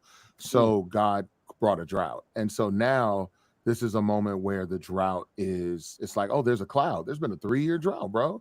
Now there's a cloud. And so for us as Americans, it might be interesting to think about, but it's like, when you know that most of this Mediterranean area is desert, you're like, oh, to not have rain in the desert is a lot worse than to not have rain in a metropolitan area. But, like to Art's desire, this is definitely probably going to be a sermon of how God is going to make a way in spite of their sin. Got it. What are the order of the kings? Oh man. Oh. I'm like looking. I mean, yeah. It may not like I'm looking up Ahab and it's like, oh, Jezebel was part of Ahab's story. Yeah. And we've all heard about that term, Jezebel, that like points to this person and the relationship that they had. Ahab was a descendant of David, right? So yes. so now we're like far into it. The succession of kings has happened. I don't know. Sorry, this is a part where I was really interested because when you get into Saul, David, and then Solomon came after David, I felt like that transition of power was interesting because David ruled during the hard times, and David was constantly persecuted. Solomon lived and ruled during the golden age and had also lots of children and didn't prepare any of his kids for leadership. And so when Rehoboam became king, he would just listen to his friends rather than the advisors. So he was getting his advice from his buddies, and they would say things like, "Oh, are they complaining about taxes? We should just tax them even more then." And it caused the split of Yep. the kingdoms, It did. right? Yeah. And so it split Israel. Like, it was the children. It was like, Joseph and his brothers were kind of like part of the different tribes of Israel. Mhm. And then what happened is it split Israel into Israel and Judah, the two Mhm. pieces. The two And factions. then Yep. it just became a mess. It was like a mess of, I don't know. It's So- interesting how the transition of power just kind of created complications. Right. Mm. So Saul, there was Saul, David, Solomon. There's somebody else I'm forgetting, but they were all kings of a united Israel. Yeah, yeah. Then Israel Rehoboam. split. Yeah. So then you had the split, and Rehoboam and Nadab, and like on down the line, you had these kings that were kings of the split nations of Israel. So Israel had its kings and Judah had its kings. And Ahab was a king in Israel. And he was probably, 4, 5, 6 down, because a lot of them were killing each other too. Yeah, not getting their affairs in order. I mean, Mhm. power is a tricky thing. So yeah, Israel, which tribe? I was trying to look up which tribes were in which. I know it was like 2 was in one, and then like the rest were in the other parts. Yeah. But yeah, I don't know. Maybe we're getting too into the nitty-gritty. Art is like, I just wanted some encouragement. Yeah. No, No, I'm listen. always like, when I hear these stories, I want to remember, like, all right, No, how that's does dope. this tie into the context of it all? But yeah, That's dope. anyways. No, you're talking about getting your affairs in order. My insurance agent just sent me my life insurance, renewed life insurance policy. So yeah, I was listening to it. I was like, "Oh, this is timely. Let me go ahead and sign this DocuSign while we talk about it." I'm That's like, so Lord. funny. It's funny, but it's real though. No, amen. Anyways, all right, sorry. It was a long tangent, but No, it's You're good. amazing. You're good. I love it. It is good to point out that not every king sinned. Not every king was evil, but majority were. power, absolute power. Yep. Spirit of the living God, fall fresh on the word while it is yet being explained and explored. Let us exacerbate this text in such a way that it begins to drip with the nectar of what we need for the times that we're in. I believe you're going to do supernatural things. Have your way in the midst of your people. Great God that you are. I believe you for miracles in Jesus' name. With your loud voice, shout amen. You may be seated. Yeah. Now we must realize and understand that King Ahab has been dubbed the worst king of Israel. We have to understand also that Israel has been divided now into the northern kingdom and the southern kingdom. This is the northern kingdom, which was the larger kingdom that is up under the rule of Ahab. The problem with Ahab is that he is filled with a lust for power. I could stay there for a while. First, he sold himself to do evil by marrying Jezebel. He had no business marrying Jezebel in the first place. Jezebel was a Phoenician. They worshiped Baal. They had another god. And in his aligning with her, it was politically expeditious, but it was religiously devastating. By him marrying her, it joined connections between two kingdoms because it led all the way out to the sea where the ports were, and he would have more power by marrying her, but he also had more problems by marrying her. This is a warning to folks who are about to get married. You see the power, but you don't see the problem. Come on. And so we understand that Ahab did more evil than any other man before him in the position he was in. He was corrupt, and he married a woman who was even more corrupt. Now, Jezebel was also a problem. She was a problem. She was a problem in his life. Third, he behaved in the vilest manner. He led the whole nation into apostasy, away from God. The famine began to come as a result. Does this ever feel patriarchal? What, Watcher. kings? Like when you hear this, do you ever think if it's patriarchal? Or it doesn't cross your It's mind? like the Jezebel. It's like this Yeah. woman. It's always the woman's like more evil, like with Yeah, Adam yeah, and Eve, and like, I mean, you're kind of used to it, I guess. Mhm. You know, it's like you're kind of appreciative of the few stories, like the Esthers Mhm. and the Mary Magdalenes, and like Mhm. you're grateful for those moments, right? Mhm. And so that's usually what people tell you, be like, oh yeah, it was terrible back then, but in the context, you know, they were the progressive ones. Mm. So I think about that. Honestly, to me, one of the most disturbing stories, and I actually heard this, there's this preacher, Nona Jones. I don't know if you've heard of her. She was at Facebook for No, a no. while. Yeah. Yeah, I know Yeah. Nona. She actually gave this message about Sarah and Abraham, and it was Hagar, right? Mm-hmm. How like Sarah wanted a child so bad that he just had his way with the servant woman. And I Mhm. never heard of that in the context of like this woman was probably assaulted. Like Mm. when Nona described that, I was like, we just gotta brush past it. Like that's just how things were. But probably she didn't consent to to all that.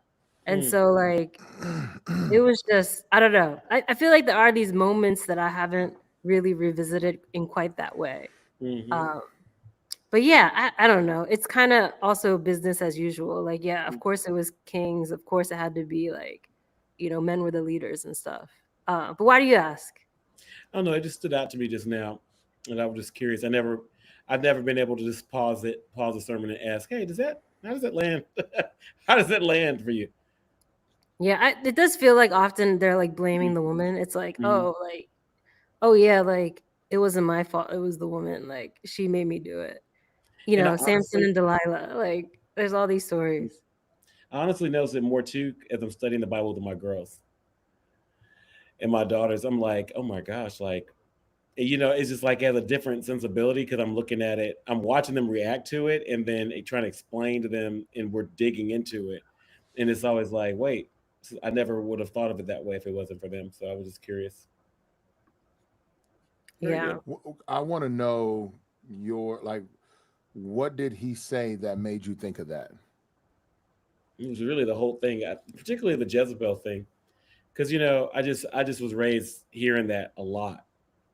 The Jezebel, particularly in the Pentecostal spaces, you just The hear spirit, Jezebel. the Jezebel. We gotta pray out the Jezebel spirit. Yeah. Oh, okay. This clicked for me now. Thank you. It was Yeah. not clicking, bro. I'm sorry. I was like, I don't understand. Help me. Not that I'm like patriarchy, go. I'm just more like, how did you get there as art? Like listening. That's what I was trying to figure out. No, that's good, bro. That's really good. There is definitely. Oh my God.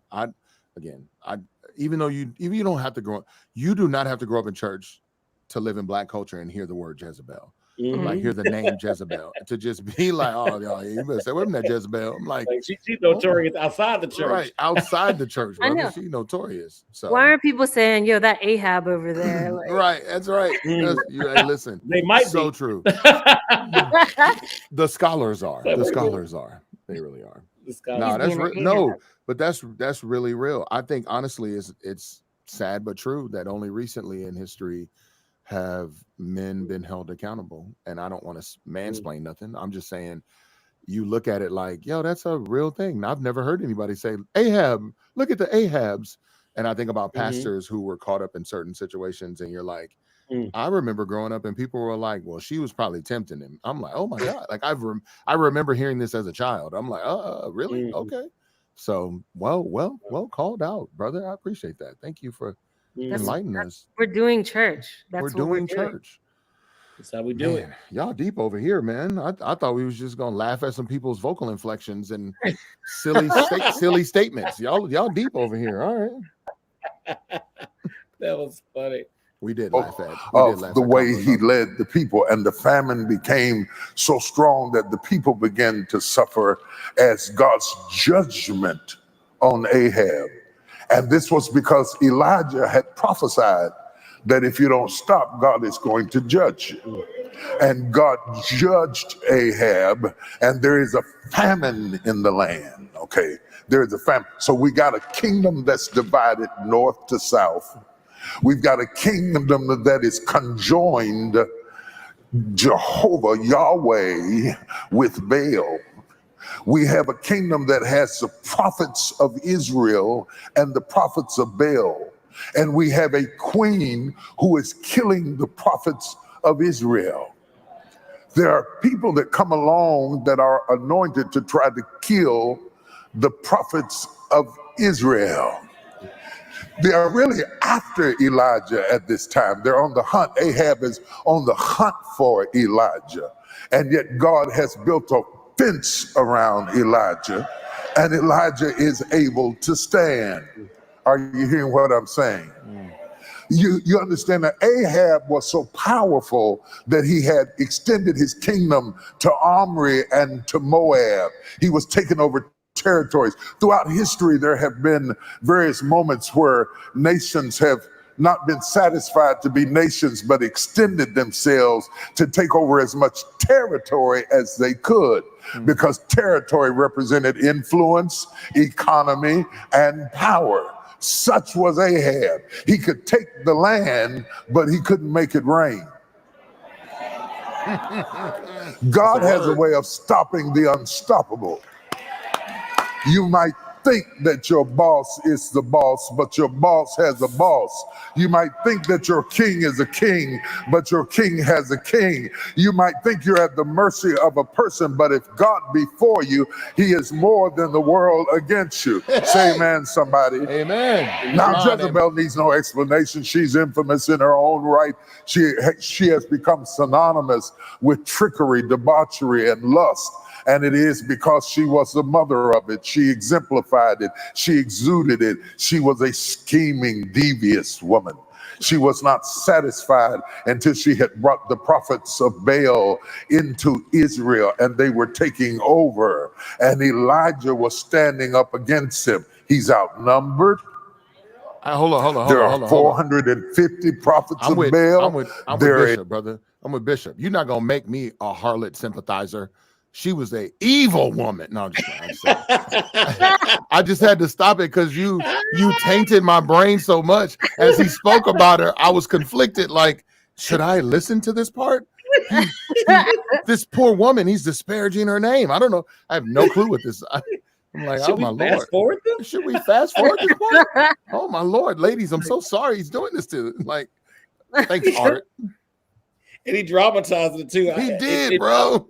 He did it so Trickery. strong. Yeah. Like Oh my trickery. Lord, the most devious woman. I was like, oh my God, Lord. That It ever felt like I'm reading Huckleberry Finn. right. Like That's exactly it. It's like, but when he said she's the mother of it, I was like, oh my goodness, Lord. She probably Woman up made there me like do it. she up there like, God, they don't even know I'm up here with you. They don't even know I'm next to you right now. Still, you know, I made it. I made it though. I made it, God. They don't even know I made it, Lord. Good God. I mean, but what he said about like the power part and like Oh trying to yeah. expand your territory. Mhm. I'm like, wow. I mean, it like here's a question for y'all. Do you ever feel like you're trying to do God's work and people are coming up against you? And sometimes you're just like, you're actually coming up against God. Like, you ever feel like over time you've seen that play out where people come up against you and you're like, imagine you're Elijah trying to do what's right and all these people coming up against you. And you're like, you're not actually coming up against me. You're coming up against God. Do you all feel that way sometimes? You're kind of like, I don't want people like, this person's being mean, but I don't think they get what they're like coming up against. you know, Mhm. sometimes. How much time you got? Oh my Lord. No, that's good though. I think you hit the nail on the head. That's perfect. Amen. All the time. Not all the time. Oh, I have though. Yes. There's definitely Mhm. times where I feel like this person messed with me, and then you kind of saw the outcome of it later, and Yeah. you're like, man, I don't need to like, I need to just let Mhm. that be and let Mhm. God Mhm. handle it. Mm-hmm. That's exactly That's it. real talk.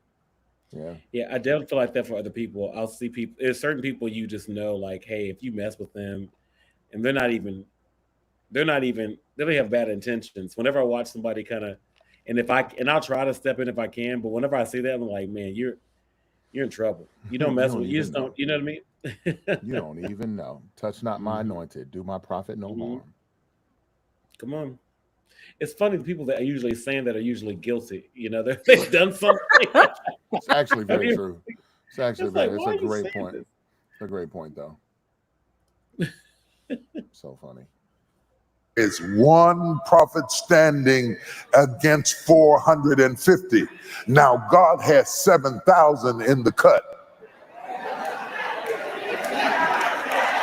You need to understand that there He said that for you, T Dot. He did, bro. I was like, this man he been in Texas too long, bro.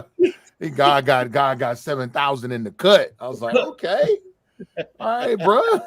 Wait, unpack that. I don't get it. Explain it.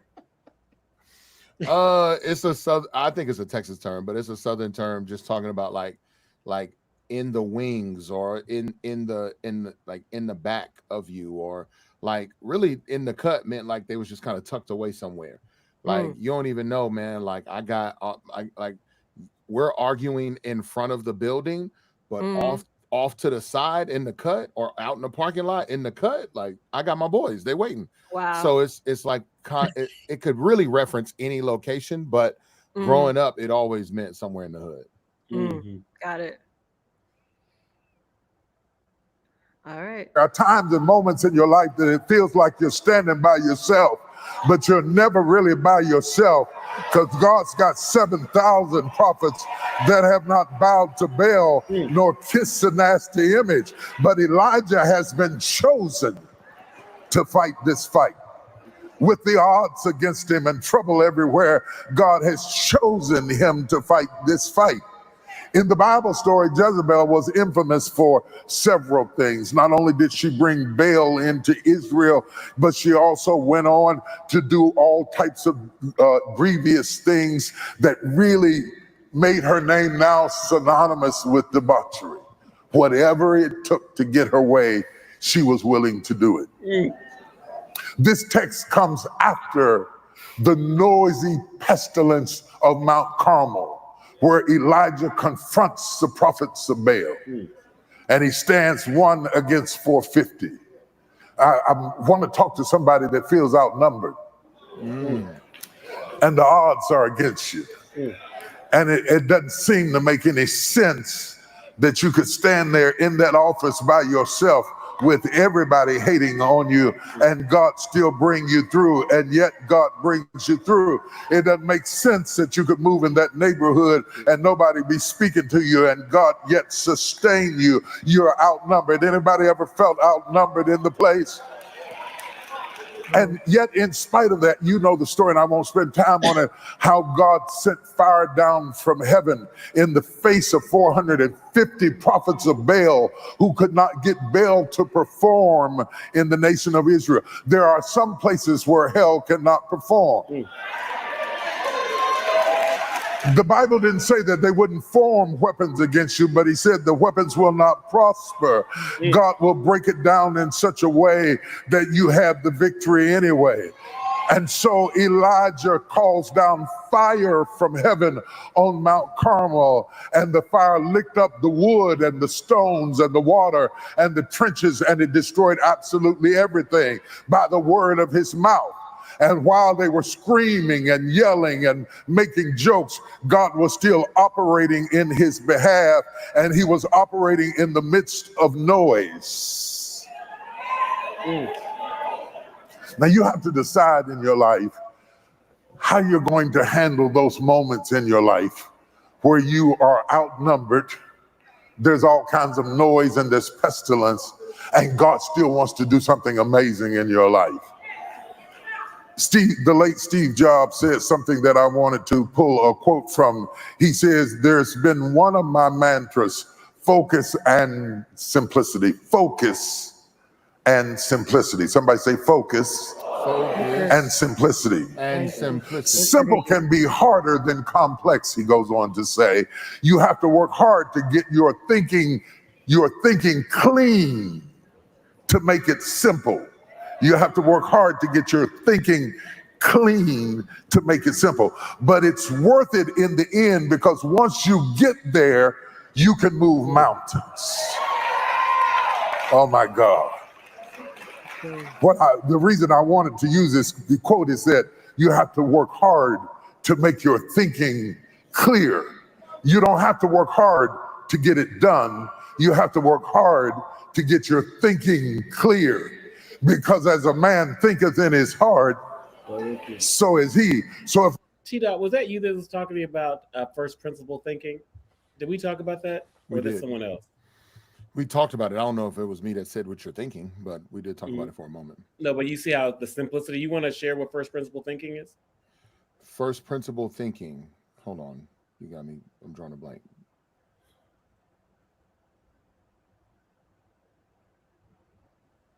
Hold on. We did talk about this. Hold Yeah. on. All right, why Are don't you- you start defining it? Oh, first, it's Yeah. I likened it to, it's basically it's like engineering, breaking down everything into its own individual parts, so you can assess the parts and then put it back together and formulate what you want to do based on that. It's like going in and intricately seeing each part. So Yeah, that's really important. That's been really important for me, like getting something down to its most simplistic yeah, space to where I can actually chew it and go after it. yeah, Man, that's been such a powerful thing for me in a lot of areas in life.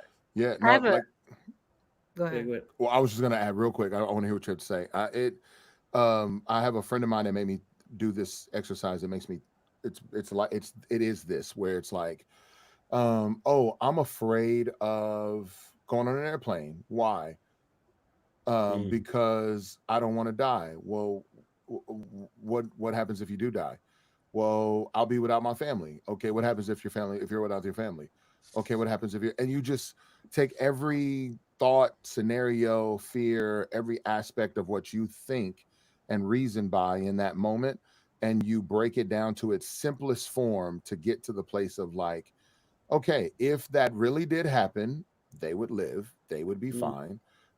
I don't know if I'd really be sad. I don't know what happens on the other side. You know, that type of thing. It's like, I don't know if I'd be sad. I think I'd be in glory with God and be like, God, I see you. I maybe there's no sadness here. I have no clue. But ultimately, it's just breaking it down like that. But what were you going to say? Yeah, I just put it in the chat. There's this thing called the 5 whys, where you ask why 5 times. So, like the example on Wikipedia is the battery is dead. Why? The alternator is not functioning. Why? The alternator belt has broken. Why? The alternator belt was well beyond its useful service life and not replaced. Why? The vehicle is not maintained according to the recommended service schedule. That's just like a simple example, but it's like the idea is if you ask why 5 times, it's developed by Sakichi Toyota. It was used within the Toyota Motor Corporation during the evolution of its manufacturing methodology. Sachi or something like that. Yeah. Yeah. You knew about this, or No. Yeah. you sound like you're familiar? Yeah. It's like quality control people. Yeah. Yeah. So then the other thing is when I did a bunch of teaching, and I would teach like courses on artificial intelligence, sometimes to like really young kids, like, you know, middle school. I think you get any younger than that and all you could really talk about is robots. But like I would ask them what they thought artificial intelligence was. And I would say, well, at the end of this lesson, whenever next time someone asks you what artificial intelligence is, you should be able to answer it and not just kind of hand wave it. Because they'll say things like, oh, like smart computers, or like, you know, computers that like, you know, make decisions or something like that. But I'm like, hold on. I'll ask them again, like what is artificial intelligence? And then I would say, well, what is artificial? And then what is intelligence? So artificial is man-made, like it's not naturally occurring. And then intelligence, well, then we could get really deep, but then you just kind of go down that. And once you can define what you mean by intelligence, then you have an understanding of what is artificial intelligence. And then you're not just relying on something you read on social media, and you're not relying on something someone said. You're thinking it through. You're asking yourself, well, what does it mean to be artificial, and what does it mean to be intelligent? And so you just break that down. So that's when I think of what you were saying, you both were saying, that's what it reminds me of. That's dope. I love that. Come on. We give y'all principles tonight. If I was the devil and I was going to try to do something, I would try to make it difficult for you to get your thinking clear. This morning, somebody's going to get their thinking clear. And when you get your thinking clear, God is going to do some amazing things in your life. But we are living in the midst of a lot of noise. We are living in the most noisy time in the history of the planet. Number one, there are more people, almost 8 billion people on the planet. Number two, there is more technology than we have ever seen before. Never in the history of the world have you had so many people's mouth in your life through your phone, an opinion about everything. Opinions have replaced truth, and it is noise. But it's not just coming from your phone or your iPad or your computer. It's coming on the news. When I grew up, there were 3 stations. 3 and you're out. If you couldn't find something to watch within 3 stations, it was over. And you better find it before 11 o'clock, because when they start singing the Star Spangled Banner, it was over. Y'all don't understand what I'm talking about. Y'all don't understand. Now you got over 300 stations to pick from. All kind of noise. If you want to learn how to buy a house, if you want to learn how to remodel a house, if you want to learn how to bake peach flambe, if you want to learn the latest news, if you want to learn the stock market, if you want to have the latest movie, if you want to have the latest situation, all of this contributes to the noise that is coming into your house. And then there's the noise of the people in your life who have access to you through text, through email, through telephone, who are always invading your space. And then there's the robocallers who are calling you and you don't know who they are. And there you are, got your hands in biscuit dough, and they're ringing you up every time you turn around. We got noise, people. Murders and killings, destruction and strife, shootings in schools, drama everywhere. We are living in the midst of noise. It is almost inescapable to get your thinking clear in the noise that saturates us every day. Speaking of noise, was that you playing that music or was that them? That was them. Okay, that was just out the. Was that not distracting? Was that, or was it just me? It was for me. I thought. I was just gonna say, I thought they were trying to make a vibe happen, and then I was like, oh, somebody wasn't paying attention. Whoever was directing was not paying attention. They're like, we got to go ahead and shout him out. This is enough. I thought Art was doing that. I thought Art was playing it first. I think it's ironic that he's talking about noise and they up there banging around and not making sense. That's hilarious to me. Anyway, that's all I wanted. I just wanted to clear. I noticed too. All right, bet. Yeah, I thought maybe it was a storm about to happen or something, because it was odd. You know, it's like, because it had like a thunderous kind of sound. Yeah. And then I heard the bass guitar. That's what it made me think it was them. So Tadashi, like doing church is like those moments where like you kind of look at your friend, you're like, what was that? Like, you know what I mean? That's doing church. That's you know what I'm saying? I like that. I like that. I'm with that. It's cool. I walked past the TV and it was talking about murders down the street from where I live. I go in the kitchen and do something. I come back and they're talking about 10-year-olds killing in elementary school. And then there's war all over the world. There's war in Ukraine. There's war going on in Israel. There's war going on in Palestine. And I know that don't have nothing to do with me directly, but it's just noise. It's noise. And I find myself worried about stuff that I can't do anything about. I find myself being filled with stress, and I ain't the president. I'm not the general. I'm not a 5-star general, but I'm sitting up here trying to think, oh, is this going to lead to that? And if that leads to that, it's going to turn to the other. Because if your thinking gets bogged down in the noise, it distracts you from your focus. And we're coming into a season where it is hard to focus. You must realize that without anything going wrong, and if you're breathing, something is going wrong somewhere in your life, in your personal life, without anything going wrong in your head. And if you're a thinking person, sometimes the most noise is not on the outside, it's the noise on the inside. Have you ever laid down to sleep and you couldn't get the voices to shut up in your own head? What about this and what about that? And wonder where Johnny is, and wonder where Mary is, and wonder how Susie is doing, and wonder what we're going to do about next week, and wonder how much longer I'm going to have hot water. The hot water tank is going out, and do I have enough money to pay for it? All these conversations, lips not moving, but the noise has got in your head. Now, Elijah is functioning in the midst of noise. He performs miracles in the midst of noise. He performs the power of God in the midst of noise, and the fire fell down. But it became very difficult for him to continue to function in noise. And I want to challenge you this morning to stop the noise. I am just now realizing that just because my phone rings, now my wife should really preach this because she has no problem with this, but just I did hear a phone ring. That was a phone ring. That was Did them, you guys right? hear that? Yeah, I heard that. Yeah, that must have been them. Yeah, I was like, wait a minute, somebody took an old school phone from grandmama's house. Yeah, a rotary And, phone and made it ring. Yeah, yeah, It's it was not- rotary. it's not- Yeah.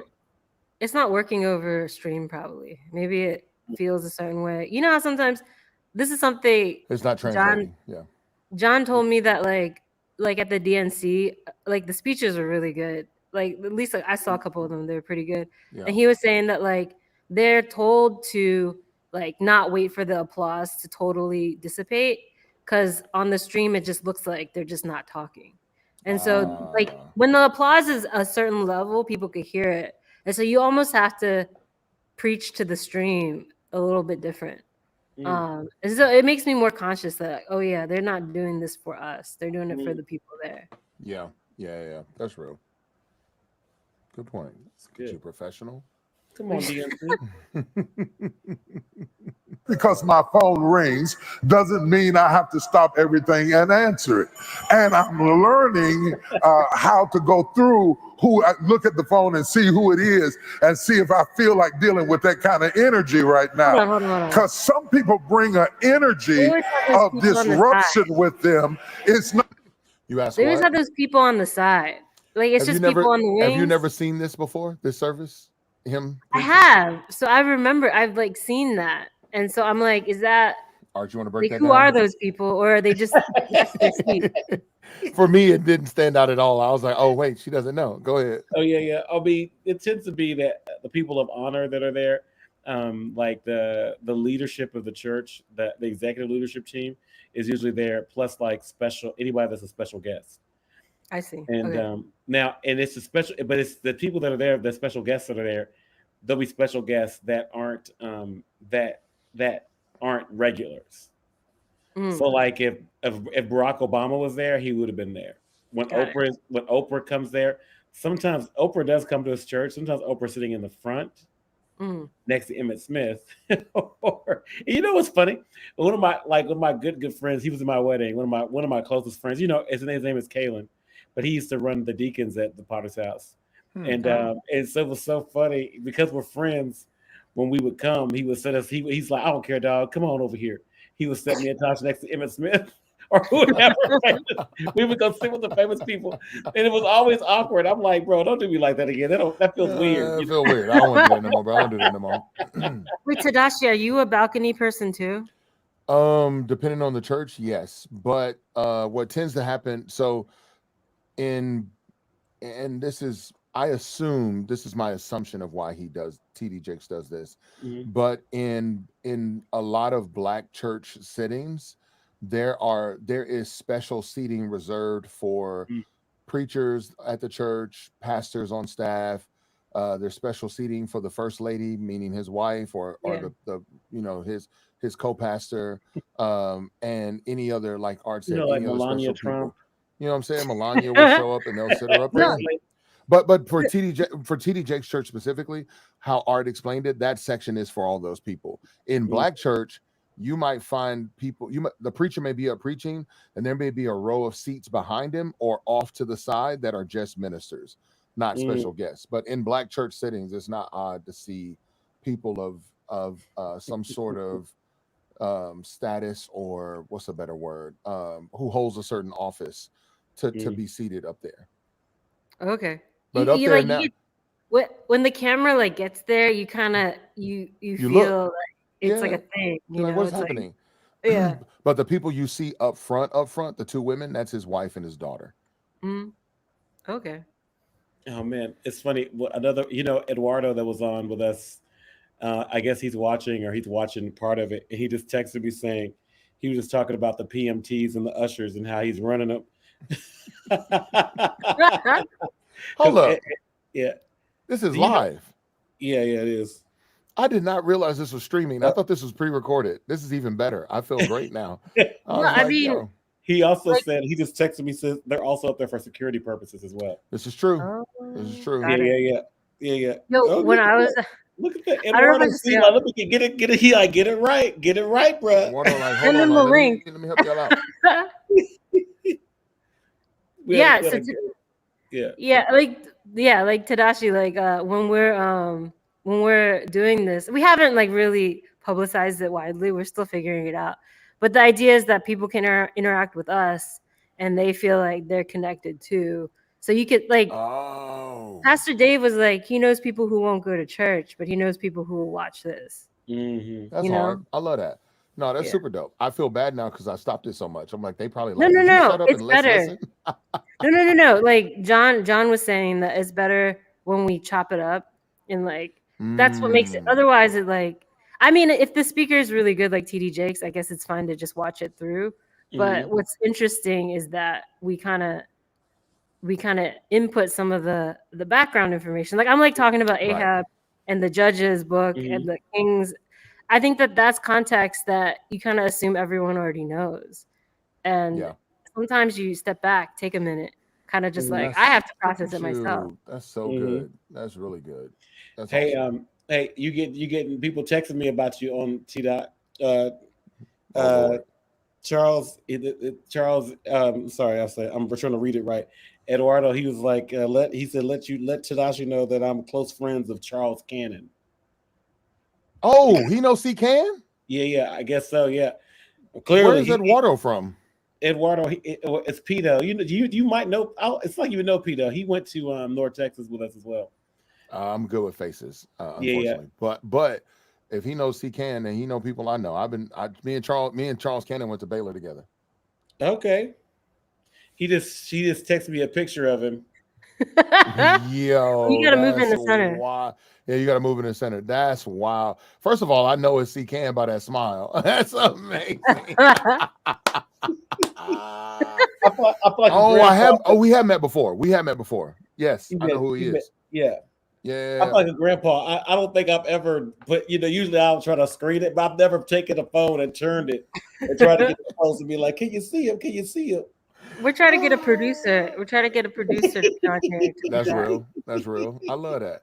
Hey, that's dope. That's Yeah. wild. I ain't seen Yeah. C Can in forever. I need to see that, man. Actually, he said Ash came up to him to a Papados and mentioned it to him a few years ago. Wow. That's wild. Yep. I love that. There you go. And you know they Small black. world. They went to Papados. So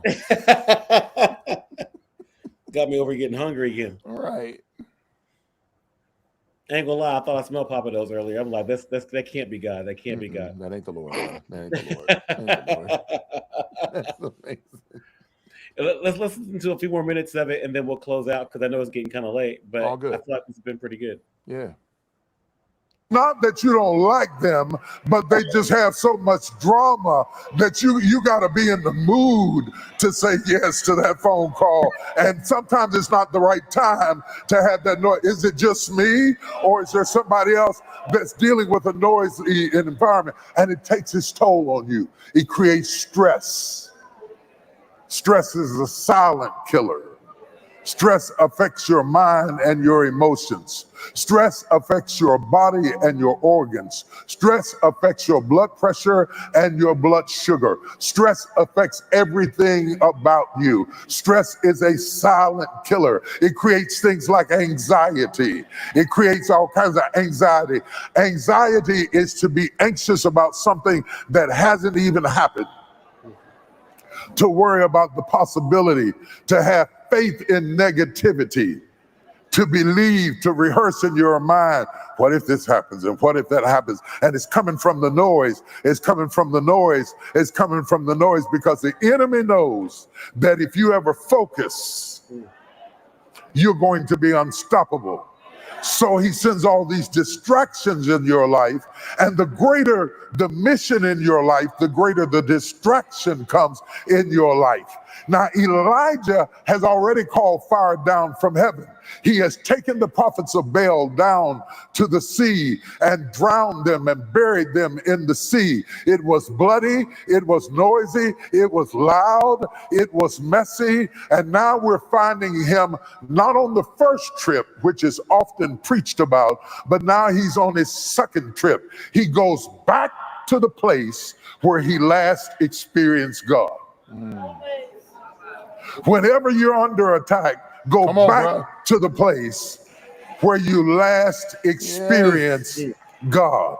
We see Elijah going back on the mountain, bloody and messy, tired from fighting, in conflict, in anxiety, in stress and pressure. And he goes to the top of the mountain with nothing but his servant. And this time he goes to stop the noise. See, there is noise that is in your life and in my life and in our lives and in your life that are watching right now. There's noise. There are certain noises that have been sent just to distract you from the commandment that God gave you.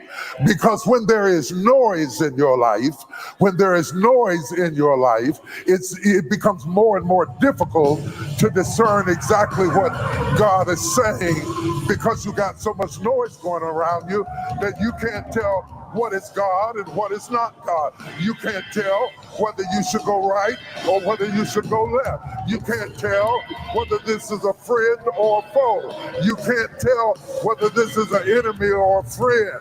You can't tell whether you should fight or be still. You can't tell whether to be quiet or not. And then all of a sudden you gotta stop. Collaborate and listen. No, sir. Shake your neighbor and say, take control of the noise. Take control of the noise. Stop it. Shut it down. Bring it to an end. Bring it to an end. You have the power within yourself to stop the noise. You have the power within yourself by God's grace to stop the noise. God didn't stop the noise. Elijah stopped the noise. Elijah stopped the noise by putting his head in between his knees. He must realize that in order to perform this next miracle, he must be able to focus. Steve Jobs said you have to work to get your thinking clear. Most people will not put in the work to get their thinking clear. Now, when I heard that Elijah put his head between his knees, I did a little exercise. And I found out that it is quite Next. No, I'm joking. No, let that man speak. Let that man speak. What did Bishop Jakes find out?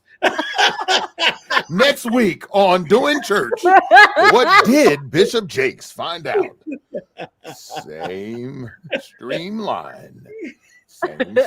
difficult. Maybe not for you, but it's quite difficult to get your head in between your knees. It might be a little easier to bring your knees up to your head, but that was kind of tough too.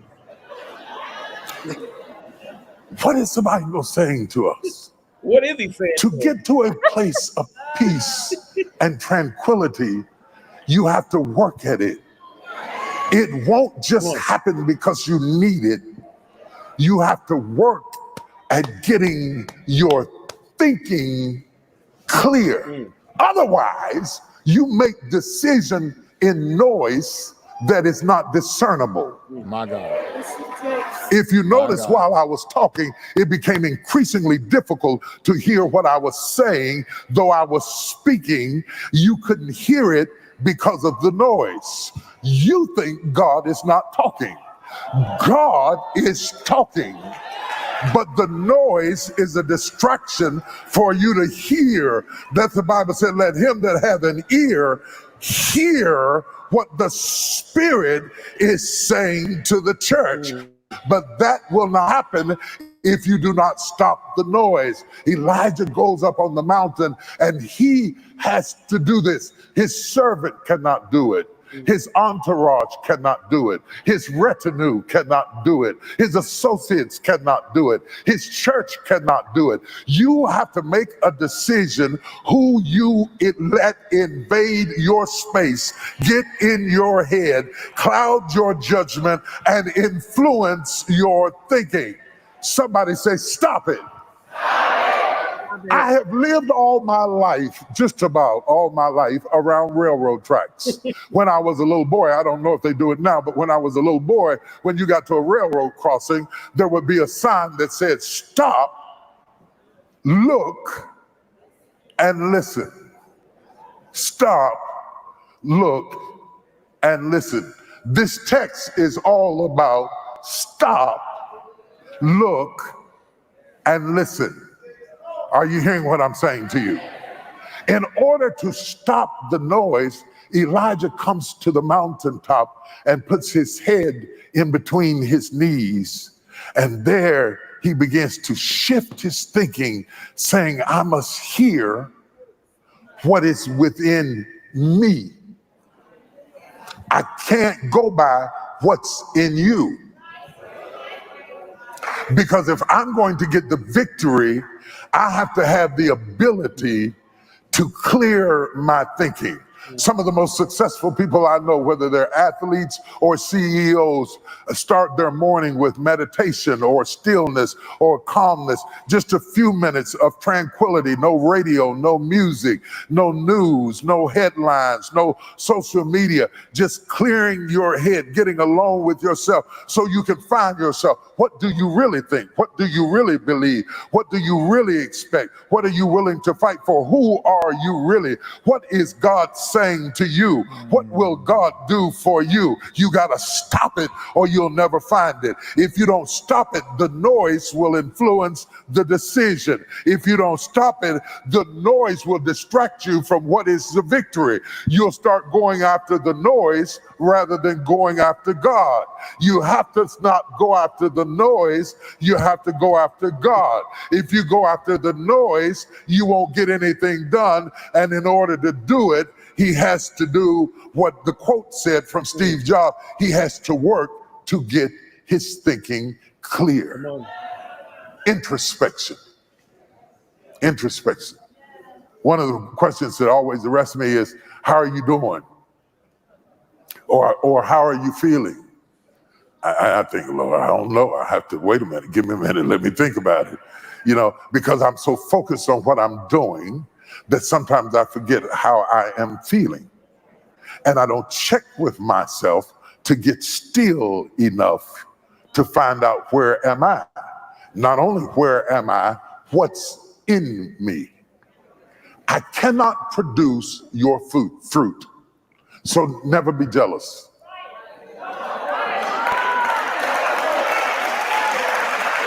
An apple tree cannot produce a pear. A grapevine cannot produce a strawberry. I can only produce what's in me. But I spend so much time around people that I don't get to examine the integrity of what God placed inside of me. And if you're not careful, you'll become addicted to the voices of men more than the voices of God. If you're not careful, I'm talking to somebody, I don't know who it is. Look at somebody and say, focus, focus, focus. You're coming into a season that you've got to focus, focus, focus. What'd you say? Do you guys compare? Do you guys see yourself looking at like him over there, her over there, like? Oh, that's a good question. For God, me. yes. Yep. Yes. When For you're sure. like, this person did this and this person did that, or this person has this, or Yes, all day. Let me not be so melodramatic about it. I'm excited by what he's sharing, so my answer may not be as concise or clear or accurate. I have at times definitely wrestled with comparison. And you know, people say comparison is a thief of joy, and I've wrestled with lack of joy as a result of it. I definitely wrestle at times more so than comparison. I look at my hang up has often been noticing the amount of loss I've had in my life and watching other people have gains, and me wondering why my loss is so significant and theirs is not, and just going, but I'm still doing these things for you, God. What's the? But ultimately, I mean, to his point, and it's a simple point. It's not an easy thing to do. It's simple, but it's not easy. But oftentimes, you just have to say that, like, man, I can't bear your fruit. I can't walk your journey. I can't live your life. That's for you. So I was blown away. I was like, this is amazing. But yeah. Anyway, go ahead, Art. Do you do that? You know, I do. And then I was telling you earlier, I had a lot of different experiences where like it was clear, like if I compared, I was going to lose. So then I go into it's like, okay, there is the comparison. It's good. And then I went into this like more of a negative space of like, well, I don't compare myself. I don't compete with anybody. It's about, it's just about me.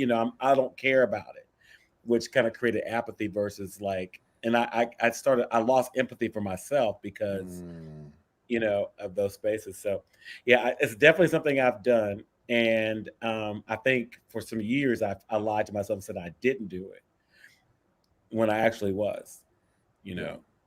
And so that's actually, I say that as if it was years ago when I did that, when I probably did it like, like right now, probably thinking it through right now. Yeah. You know what I mean? It's an active thing to kind of work through, Yeah. the Well, never mind. You're going to answer it. Go ahead. no, you go, yo. No, I was going to ask you the question. Like, what about you? The thing I want to know is like you. So the actual episode 11, the last episode we were watching, they were talking about work, and the pastor was like, I don't even remember. I just remember the feeling of it. Like it was about it was about kind of the experience of going through it.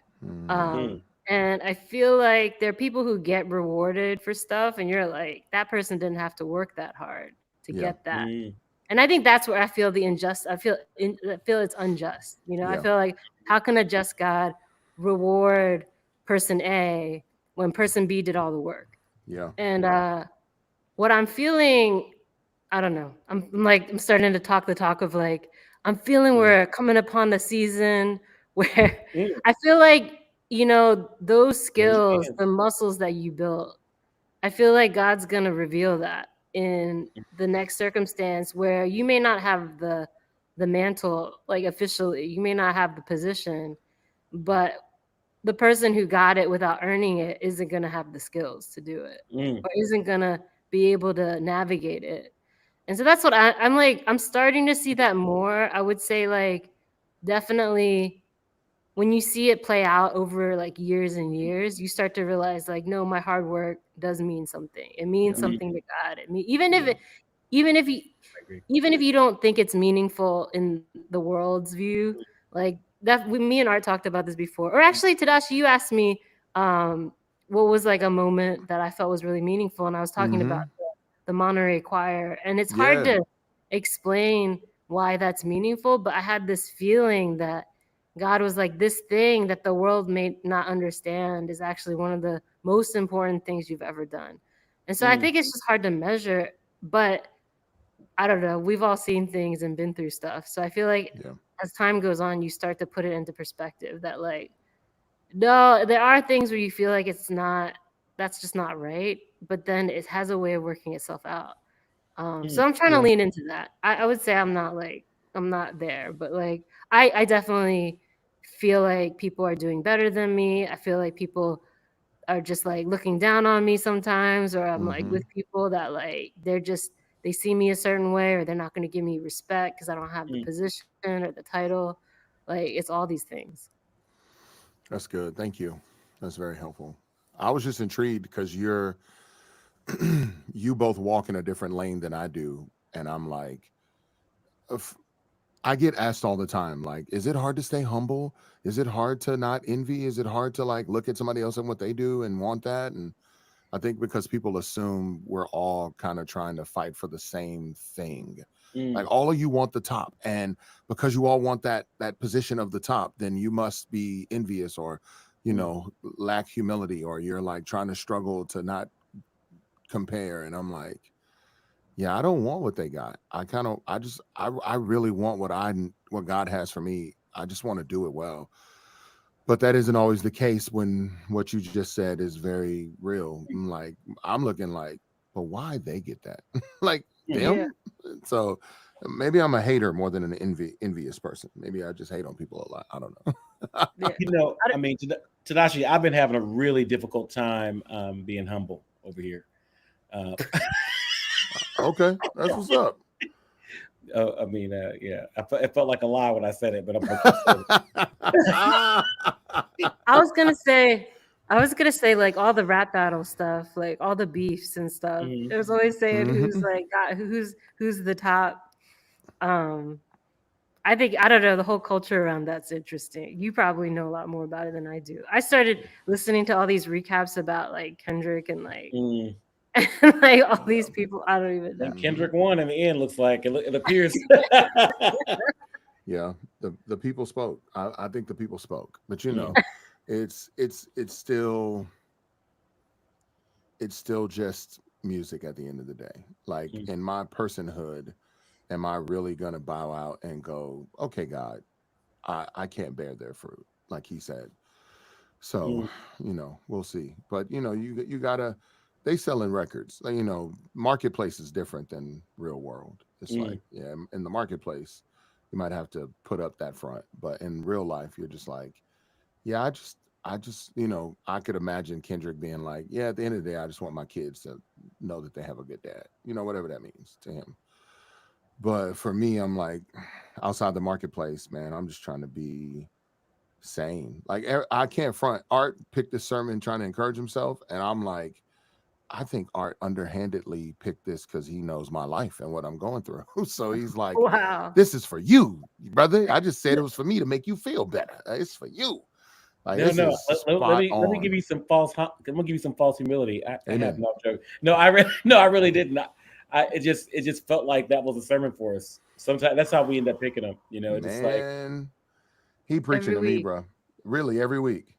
It's like we'll have some like conversations at the beginning, and then literally it's like exactly what the sermon's about, or like there's many times where we were just talking about that. We would just be, I don't know. It is interesting to see that it's more than just us, you know, on our own making these decisions, that God's in the midst, that he should be in the midst. But no, I think I don't know. It's awesome having you out here, hearing all the perspectives and stuff, and like I'm honored. Just the authenticity of it, right? Like, yeah. So yeah, I appreciate hearing like what you all think about these things, because in church you don't get a chance to stop. You don't get to talk to your neighbor. You like they always do the talk to your neighbor part, which I hate that part. She said, but it's never anything like deep, you know. Mhm. Nah, that's real. Nah, you got to be the people. You got to go with your people and then sit. Really, honestly, what happens now, what you all are doing now is basically happening in church. They just text. They're just texting each other Mhm. like, you hear that? You hear what that dude just said? Yo, this You song hear that? amazing. Like they just texting each other. That's all. He's like, y'all hear that noise in the background when he up Yeah, there you know? talking? But look, It ain't how working. about I felt so moted? Like I felt so bad when I was like, that was strategic. They actually did it on purpose. It was like, though, you can't hear me over the noise. I was like, he knew it was noise too. They playing that. I was Yeah. like, okay, this is way better. It was so annoying though. I was like, please stop playing. So that's great. Like, what is going on? Yeah, at least he acknowledged it. It's good. Yeah, they put a lot of effort into those types of things. Yeah, bro. I really enjoyed this. I don't know how do we get you on today? Did you bring him up, Cheryl? Or I was on the phone with you when You were on the phone with me. Yeah.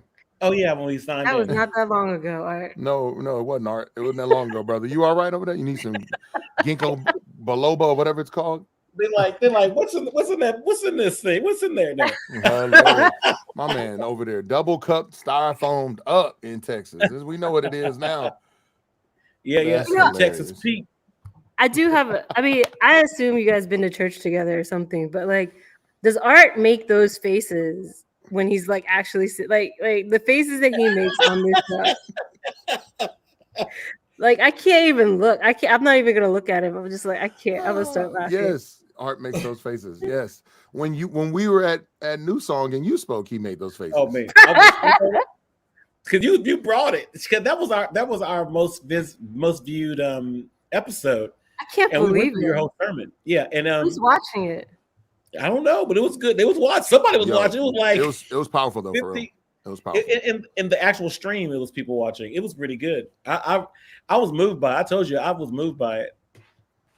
Yeah, it I was powerful moved. for real. I almost So, if me and T Dot wasn't real cool, I wouldn't let him see me crying. I was like, oh yeah, no. By the end of it, I was sitting there quiet, like I'm tearing up, Lord. This is great. It's so good. Yeah, it was great for real.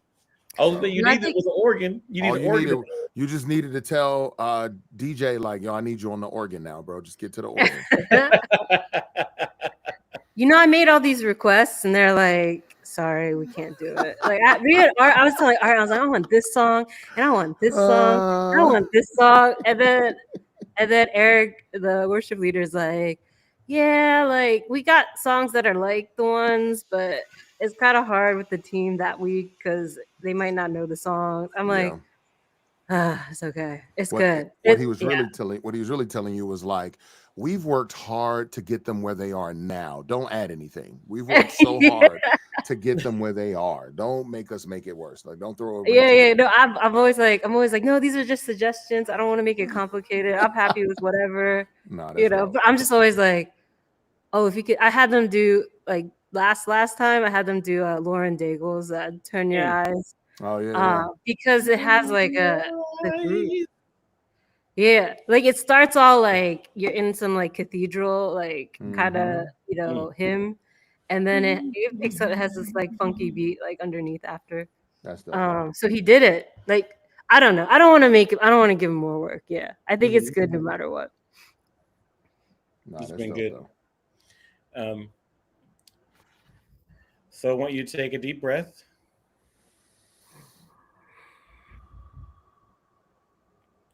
Inhale.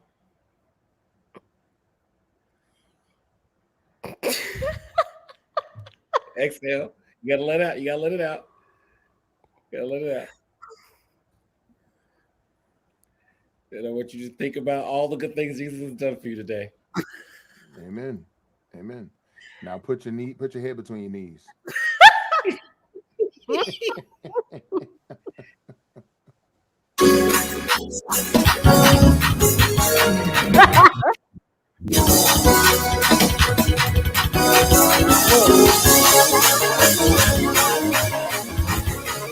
You gonna dance with us.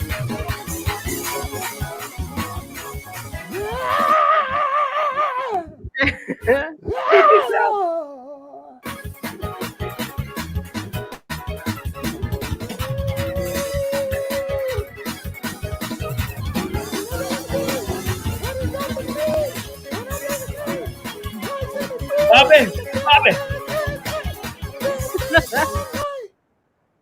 That's That's what I'm talking about. I tried What- to stop at 3. I didn't count it down, but I tried to. Wow. So yeah, we had a great closing there. So is it over now? Is it? It's not over. I mean, you guys, we can.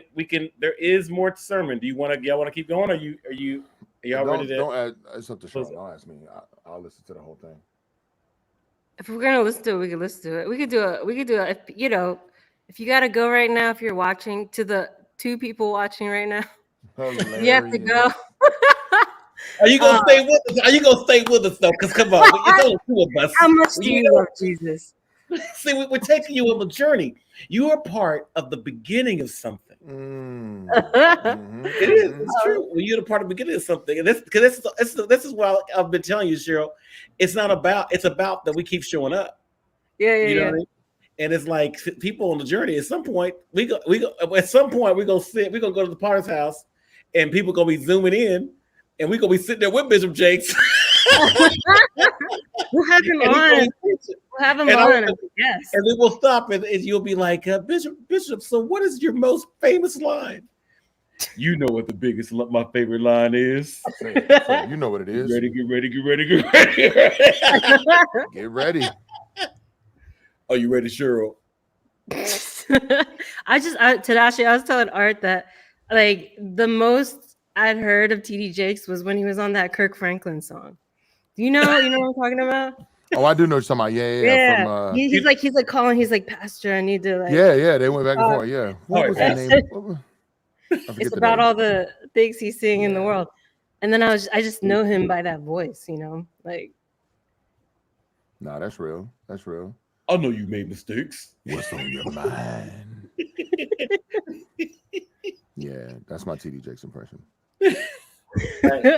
We're gonna give the audience 1 more minute of it, and then we're gonna go out with we're gonna talk about what you're looking for, or what you're looking for. We ought to play that song, but that's what y'all just too. Yeah, we are straight up gospel. You know what? We got some gospel background up in here. That's so what amazing. I'm talking about. No, I just wanted to ask if it was over because I had thoughts, so I was gonna share them at some point. Oh, no, you want to? No, if you want to play more of it, I'm fine with that. I'm here. Let's go like one more statement out of it, and then I'd love for you to close it out. We'll close it out with all our statements. Yeah, that's fine. Let's rock that. Because 2024 is going to require focus. You're not going to be able to do it with all the noise. You're going to have to slay the prophets and shut them down so you can hear what the Spirit of the Lord is saying to the church. Look at somebody and say, kill it. Kill it. Come But on, Elijah Bishop. was a prophet, but he still had to kill it. But Elijah was a man of God, but he still had to kill it. That means that God didn't kill it for him. He had to kill it. Stop praying that the noise will stop, but you've got to take authority and kill it. Cut it off. Shut it down. Don't answer it. Cut the TV off. Get some peace. Stop inviting people around who are cluttering your head with all of their problems, who think you are an answer machine, and all they do is call you up for the answer all the time. Let me put it in biblical language. Be still and know that I am God. Be still and know that I am God. But you're a prophet. Be still and know. You're a musician. Be still and know that you're a realtor. Be still and know that you're an accountant. Be still and know that you're a businessman. Be still and know you're a janitor. Be still and know you can't know if you won't be.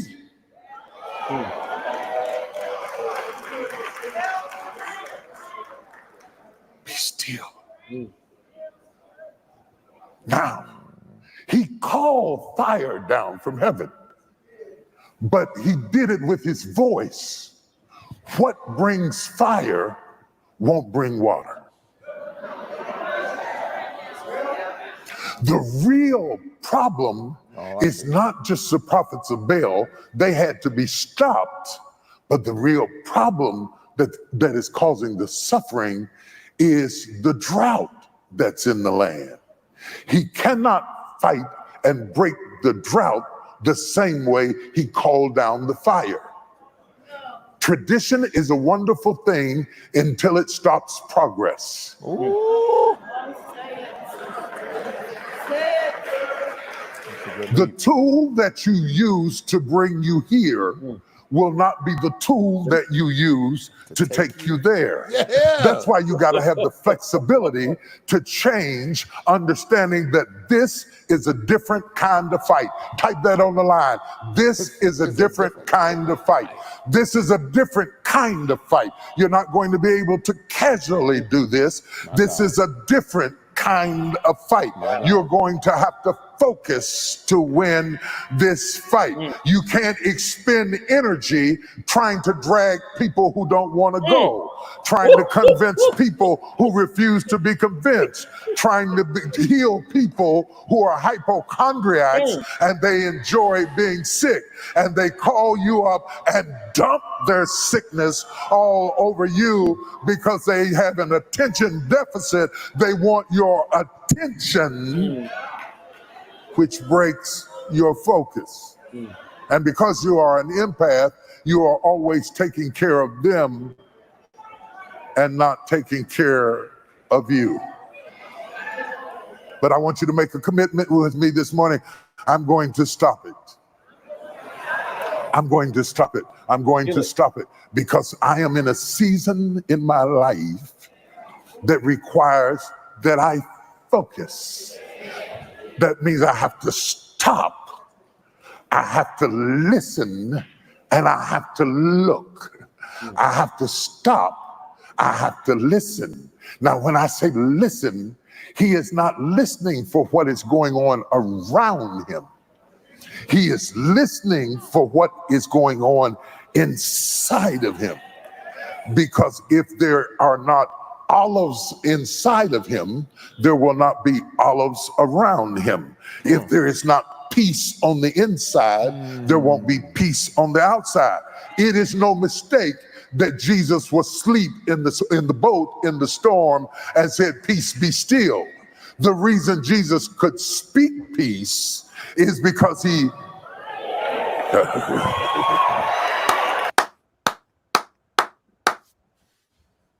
That was good.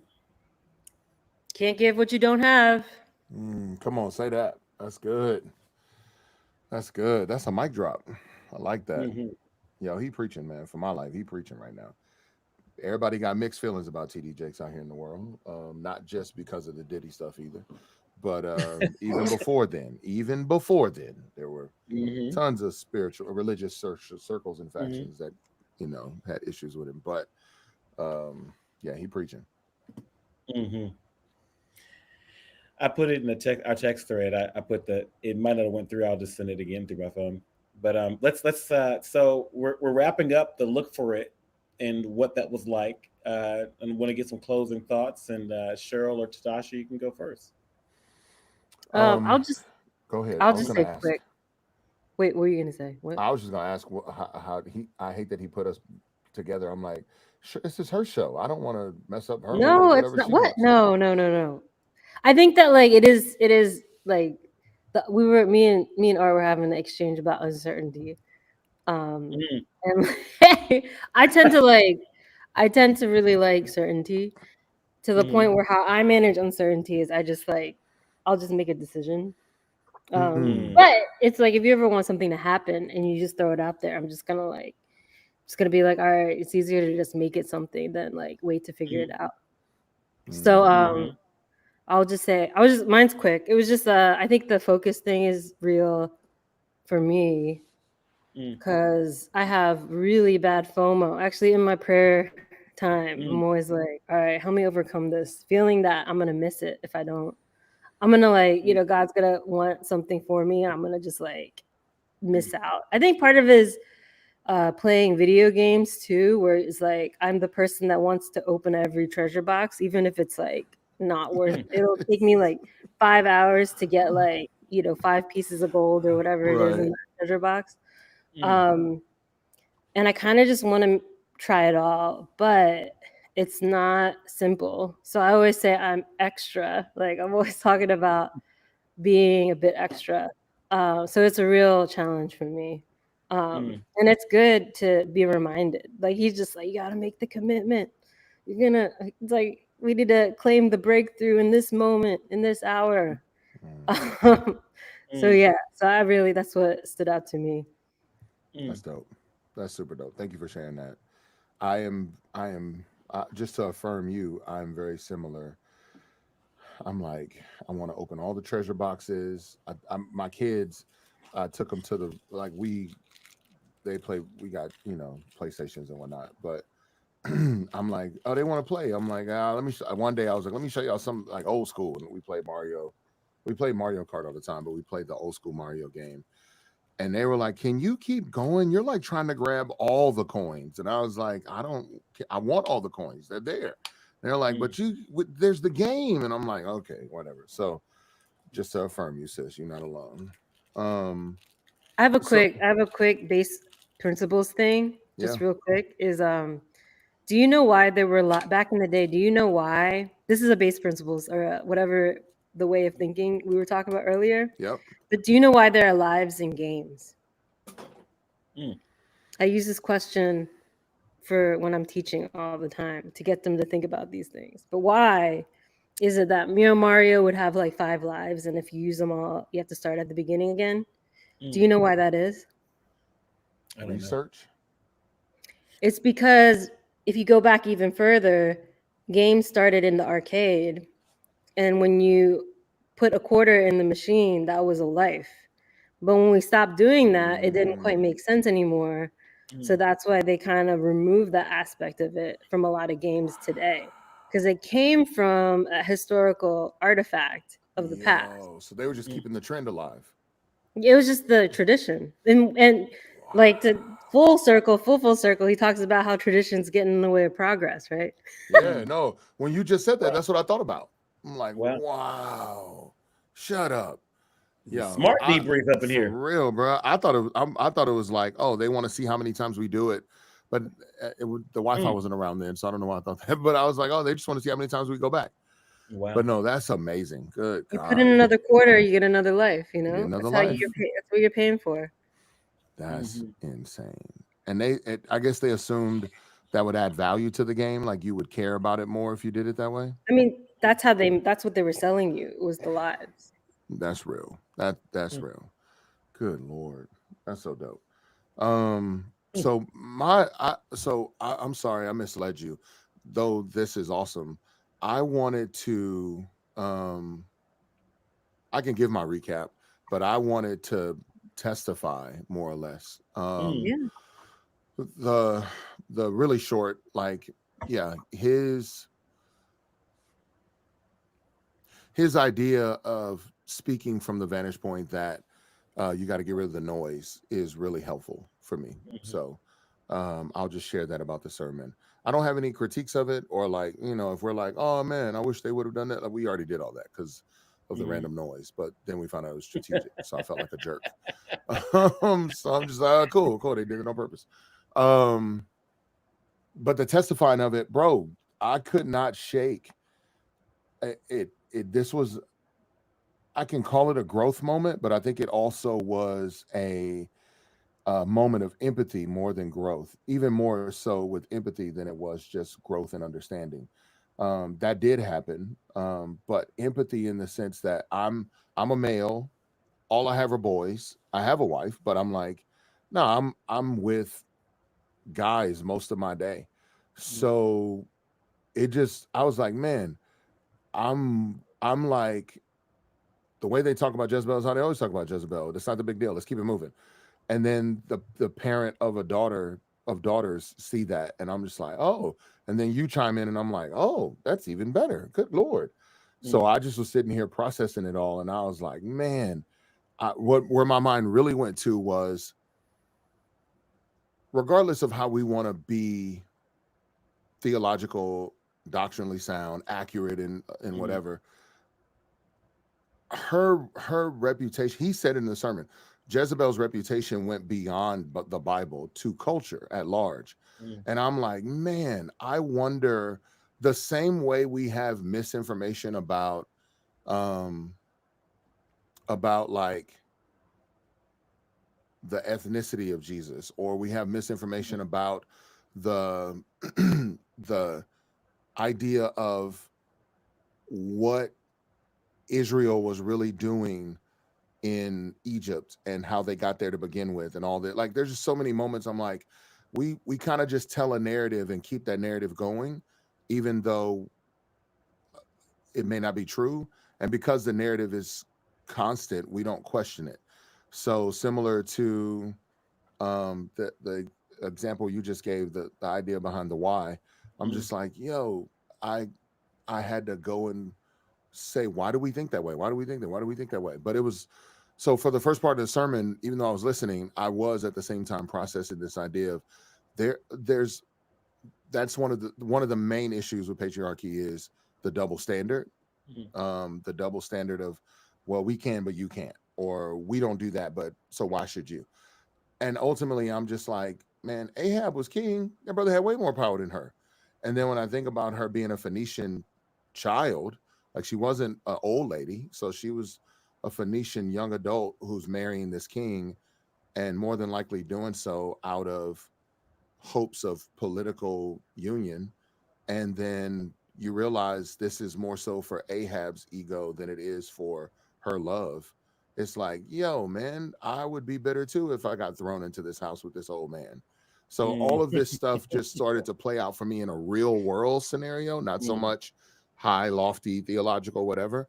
And that's not to take away from the fact that there was blatant sin on her part. And at the same time, I'm like, even to try to use that as a thing to point out doesn't justify the way she's known in society. But what I started to think about from a societal standpoint was like, I wonder how many ladies throughout the years, how many women have been labeled that only to believe the same way that she was maliciously, like she's portrayed as this person who's a malicious harlot who's ready to go and destroy. And I'm like, man, I wonder if the labeling, the mislabeling of her, or the lack of full pictureness that we get, full pictured view of her that we could get, because it's not as prevalent in culture and society and the church.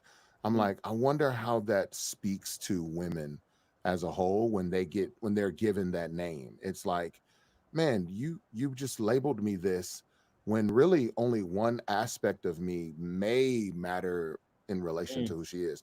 Like the people who have been labeled Jezebel in culture, in my opinion, have been done so because they're viewed as hypersexualized. Like, oh my God, you're like really promiscuous, like too much so. And it's like, man, that's not the only thing about her in scripture that made Jezebel considered sinful. But let's just stay on that point. I'm like, was she though? Like, was she really that fully from a practical day-to-day lifestyle level, or was it something else? And then if she wasn't, labeling a woman with that, like, what does that do to them ultimately? So y'all have my mind going on that for like a legit 30 minutes. So I just wanted to share about that. It felt like a growth moment in empathy for me. Oh, wow. That's really Yeah, good. Art, bring it in there. You know, I thought it was really interesting. I'm in a unique time in life where I'm in an intersection where I realize I'm still young enough to make some moves, but I'm also investing in other people's lives, and through like either mentorship or parenting or being a partner or being a husband or friendships. It's like I'm very aware of it right now. And so the concept of look for it stood out to me. And then when I heard him sort of talk, he talked about killing the noise.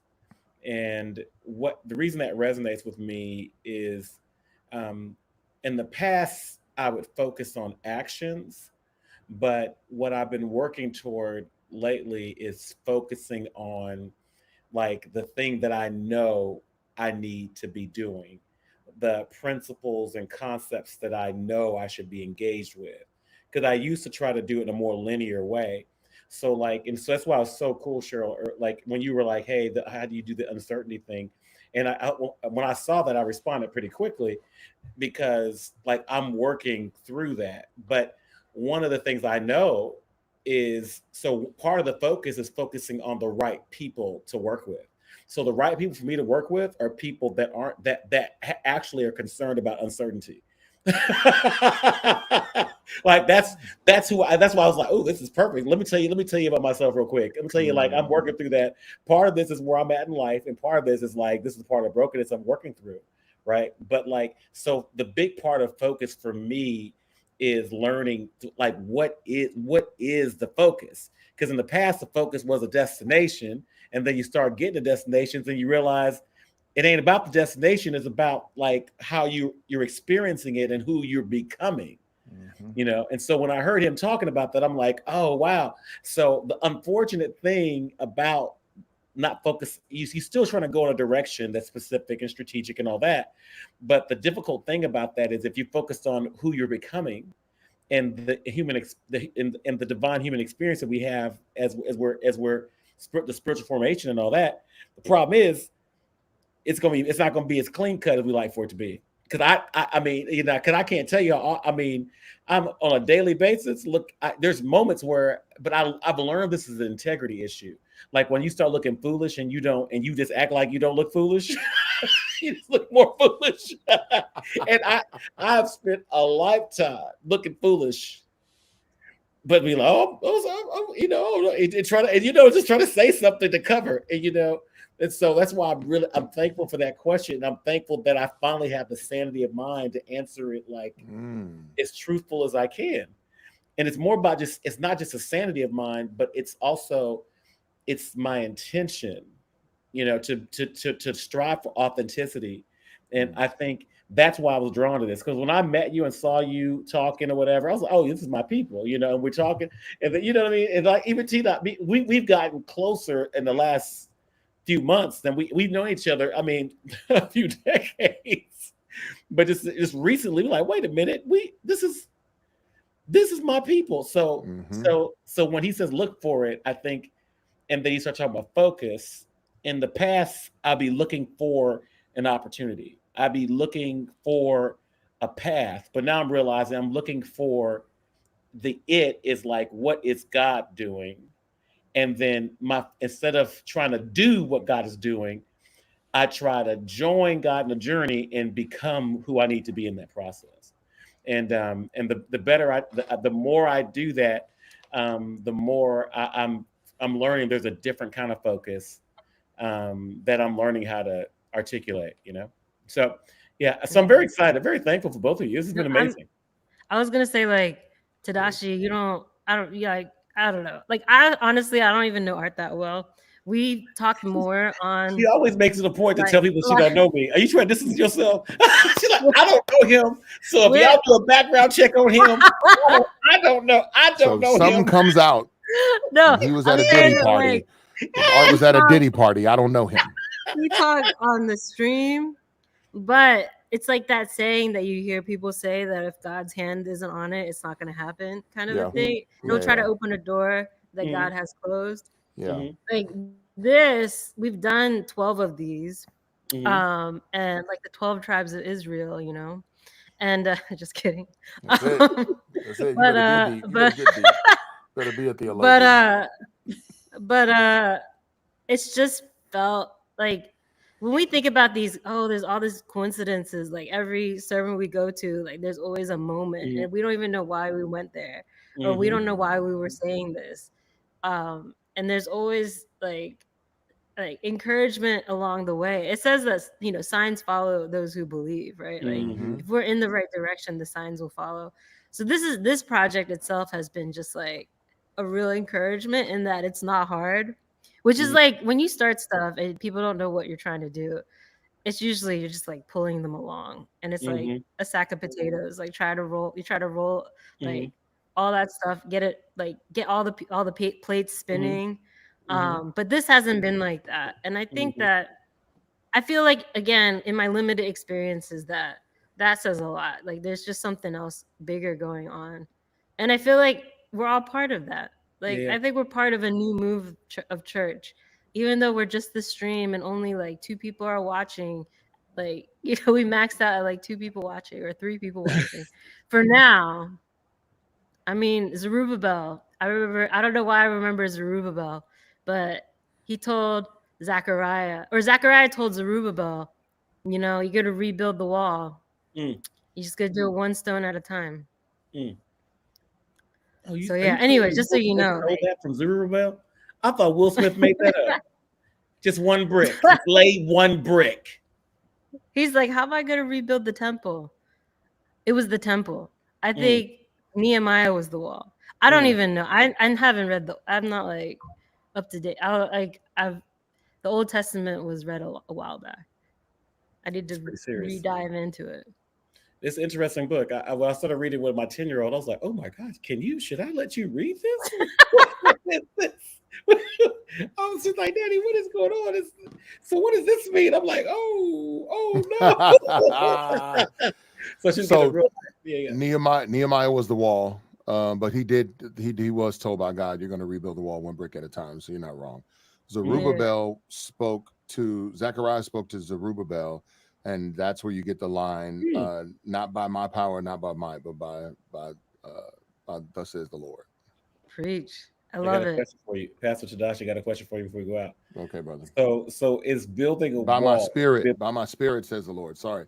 Not by my power, not by my might, but by your spirit. That's you. thus saith the Okay. Lord. I'm Sorry. like, I didn't do that. Somebody pulled him up. I was like, I don't want to do that. No, I was finish like, the thought. There's a moment. It's like these peaks, of stuff that happened. So I was like, I want to see what happened in the scene, but I'll let you finish what you're gonna say. I was going to ask him just the biblical significance around building a wall, and if that person wants to complete building that wall, is that somebody we want to vote for? Good Lord. I was Pastor good. Joshua, take it away. This brother. I was good. I'm gonna play this. I'm gonna play this moment. Well, woo! Come on now. Oh, we took the jacket off. So y'all, He's we like, missing let's it. see what Going he down. said. No, but I didn't mean to. What were we gonna say? What were we gonna say about the building the wall? This brother, don't listen to this brother. Talking about building this wall. Listen, at speed of your motor. Was that a real question? It's in the Bible. I thought you had an answer. It's in the Bible. I mean, he literally talking about building a wall. That's how he got the church. We're gonna That's build a how he wall. got- That's how. That's So how they. the building of the wall was for the sake of reunifying Israel. It wasn't for the wall itself.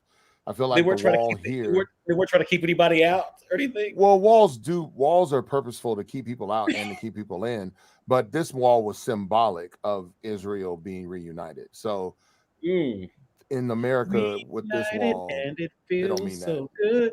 so if he doesn't complete this wall, it just means maybe God don't want it to happen. I don't know. I'm just curious. Going Thank you. on another riff is that I heard from a talk that the first technology was talked about in Genesis, and it was a wall.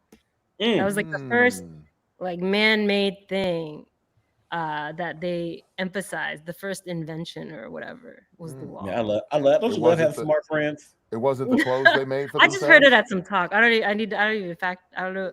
I didn't fact check it. See, I thought maybe fashion isn't considered technology, because I was like, I thought it would be the clothing they made for themselves. They covered the leaves. themselves. Sandals. Yeah, I was good. Is determined by horsepower because horses have power. And so anybody on a chariot ought to outrun somebody on foot. But the Lord strengthened Elijah. Even the Bible said, if you can't contend with the footmen, how shall you contend with the horses? Yes. But the Lord strengthened Elijah. I declare there will be strength over this word today. I declare there will be strength.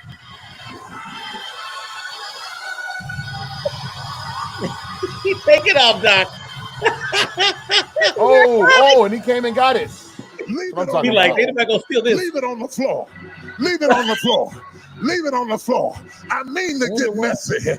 I'm determined to get messy. Because this kind of breakthrough, you got to be willing to get messy. And the Bible said, this ain't no time for you to be neat.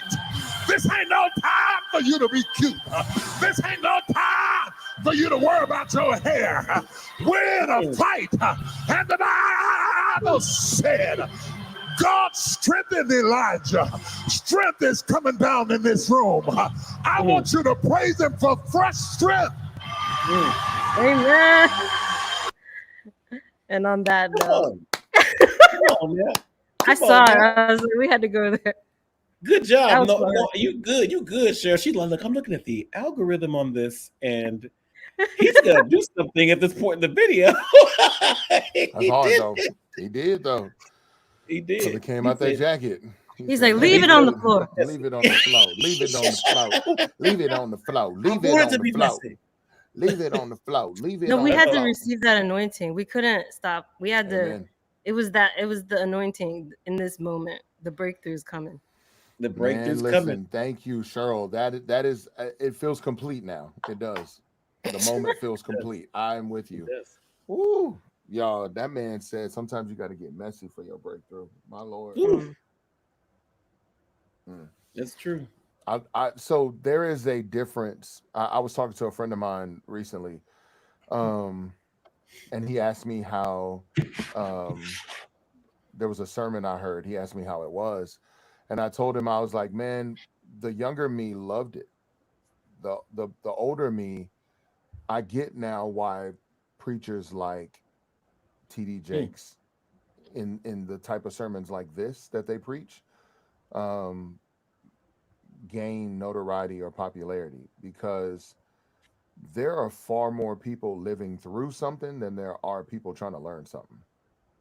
Like everybody ain't trying to learn something. Everybody ain't trying to learn something, but there's so many more people trying to get through something. And so it's not. I don't.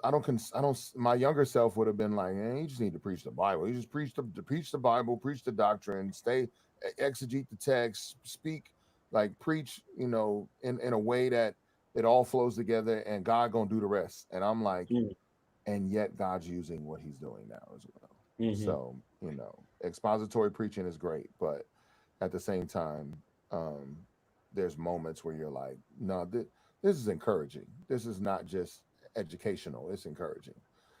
So I don't know. Anyway, I appreciate you going to find that. Amen. Thank you. I mean, you called it out. You said, you were like, we got to talk about that jacket.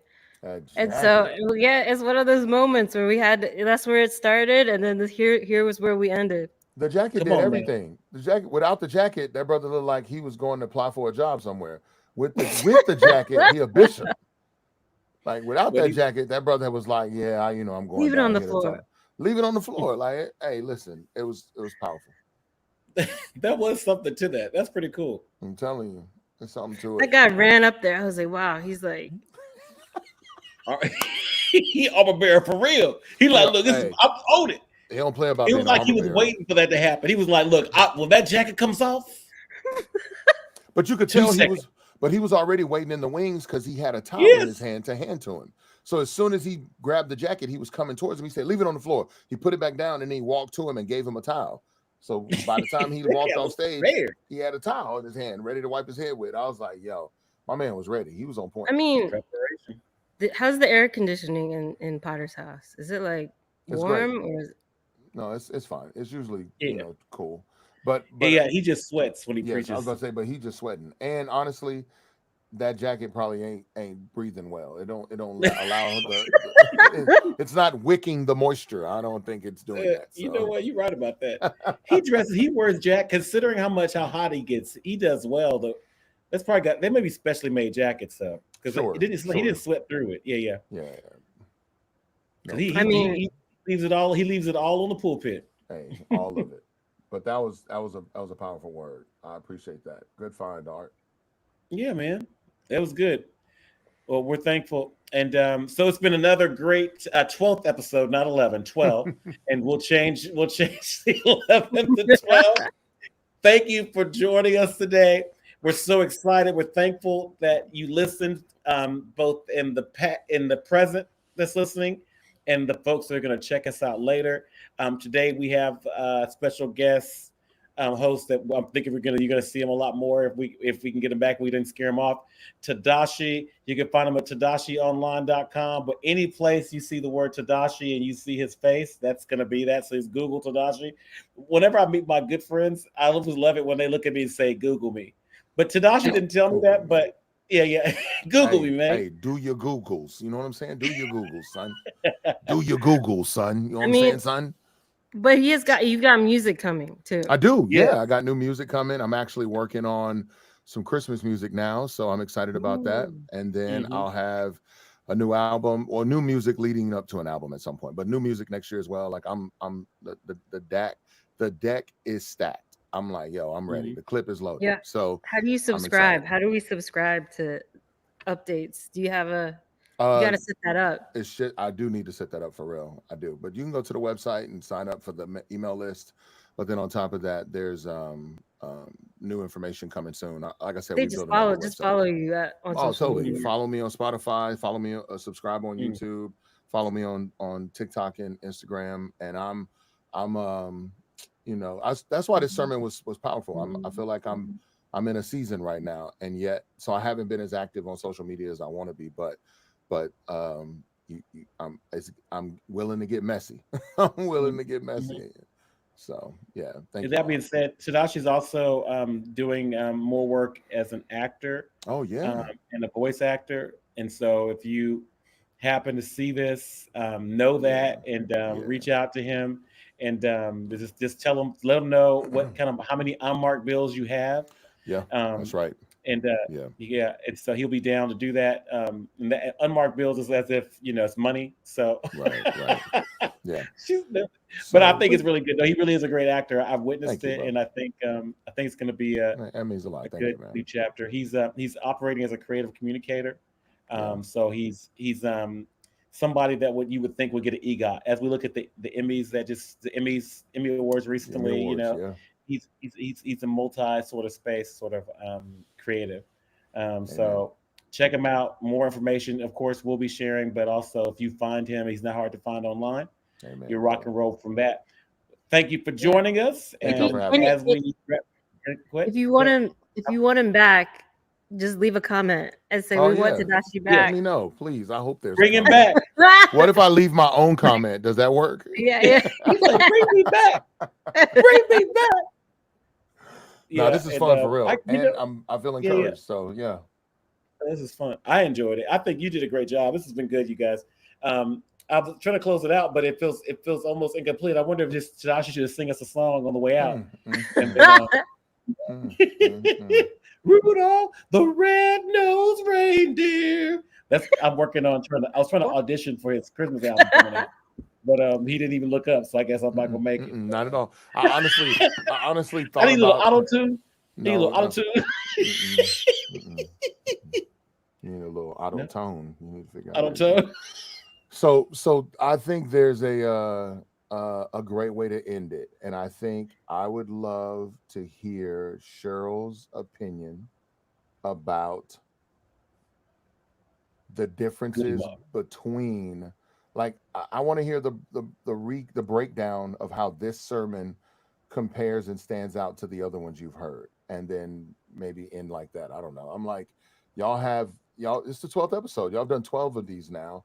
Is there one that stands out more than the other one? How does this compare to the other ones? Does it rank higher than most, or is it like based on preference, or what does that look like? I think we've only had I think that they're all interesting.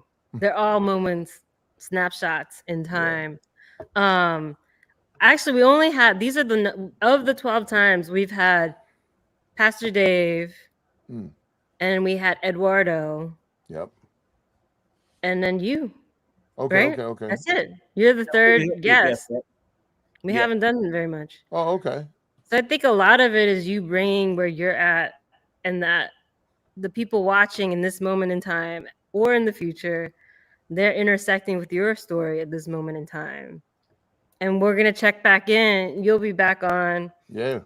And I feel like that's what it is. It's like like I said earlier, it's like a mosaic of all these intersecting stories that make this picture, So I want to hear that. I appreciate that. I want to hear your concerning TD Jakes and his sermon. Like, how does his sermon compare to other sermons you've heard so far out of the 12? It's the second time we've done Potter's House twice or three times. Okay. Well, Twice or that three I blame times. Art then. I'm so sorry about that. I It's blame Right? definitely my fault. Was it twice? We've done it twice. Yeah, Yeah, that's Art's twice. fault. We did it. We've done it twice. So Tadashi, if you had been watching all the other episodes, I would of have this- known. You are If, correct. no, if you had been watching, you would have heard that like I actually went to a Black Baptist church for quite a number of not that many years, maybe like She a went to few Kamala years. Harris's church. No, I went to a Black Baptist church. Where? I was in the choir. What? I was like, I sometimes I played the saxophone. This And is yeah, crazy. I was like the only Asian person there. Mm. What? And yeah, like I would be like Sister Cheryl. I was telling you about. I would tell Art like all these stories of all these experiences of like the ushers. They actually had the white gloves too, and like Yes. we would circle up and we would like. So I'm like a little bit familiar. I was also in choir in undergrad. So I was in choir in undergrad, and then I was in choir in grad school.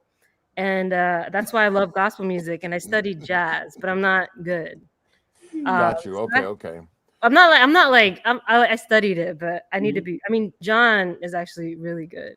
So this is Um, where the affinity for jazz music comes in. Mhm. And We're John, he both sings like jazz Lauryn Hill. musicians. We're John both jazz sings like, musicians. he's like Lauryn Hill from Sister Act. He can sing like that? Yeah, he can. no, He's like John B. Remember John B? Yes. no, What? no. What people say they don't know about you and me. Put it out your mind, cause it's jealousy. Come on, John. I need him That's how to he show got up. That's how he got her. He sang Cheryl to was her. like, he got me. He got me. John got him, but they said, "Oh, you got me." I can see John with his friends like, yo, she go to this black church. I need to find some music that to relate. I need to find good music. No, He's he like- they studied like, jazz too. He studied jazz too. He's He really was- good. He's a trumpet player. Wow. Um, He did say that. Okay. He did say he played trumpet, but he didn't say he was a jazz musician. That's amazing. he's a He jazz downplayed musician. it. Yeah, Yo, I that's am what I mean. so- We're both into jazz. So now I want to so come to anyways. Monterey just to be with y'all. are you? This is where I'm just like, all right. I don't know how y'all decide like 3 days before how you do it. Hey, you know what? This is going to be one of our sponsors, and this is just one of our sponsors. We are not getting paid by them yet, but it's a website called Skip Lagged. Have you guys ever used that before? I've heard of it. I haven't used it. No Yes. free sponsors. We should like That's Yeah, right, I no know. free Well, sponsors, we can bro. cut that out, but I'm just telling you, there's a website you go to, you know, man, and you be like, man, I got a flight for $10. And it's not Spirit. It'll be like, yo, I gotta get out of here tomorrow.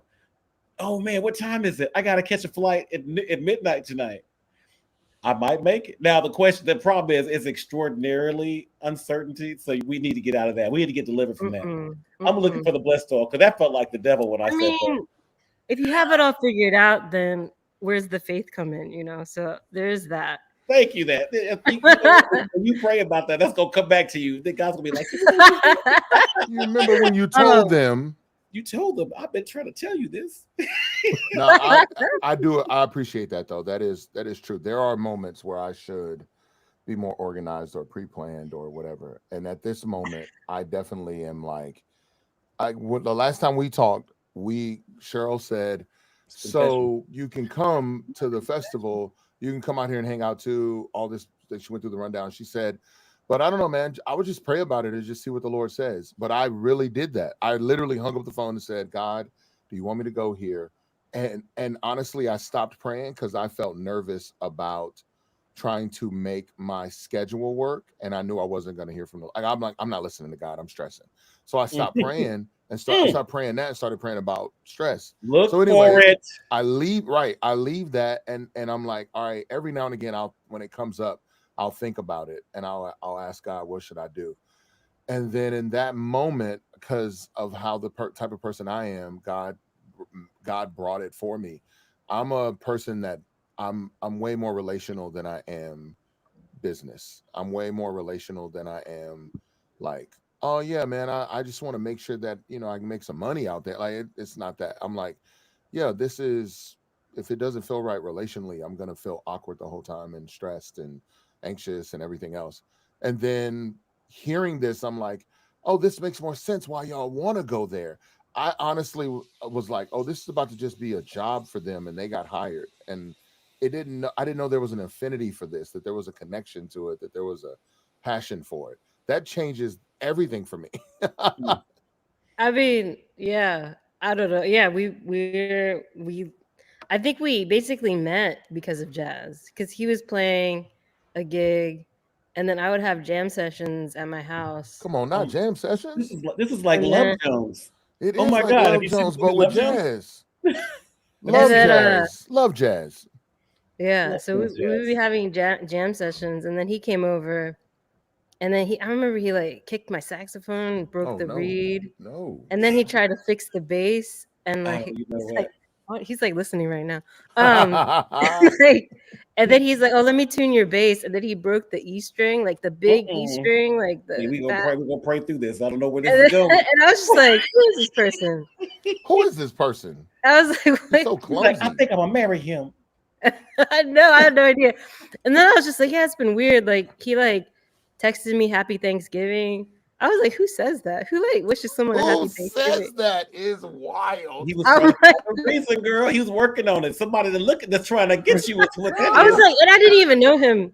I didn't even know him. I was like, Y'all gotta did see he this. just go down? He man. went down all his contacts and he just texted happy Thanksgiving down his contacts list. Y'all leaving You this too soon. This man to a woman he was interested in text her happy Thanksgiving as a way to That's why start you a know you can trust him. conversation.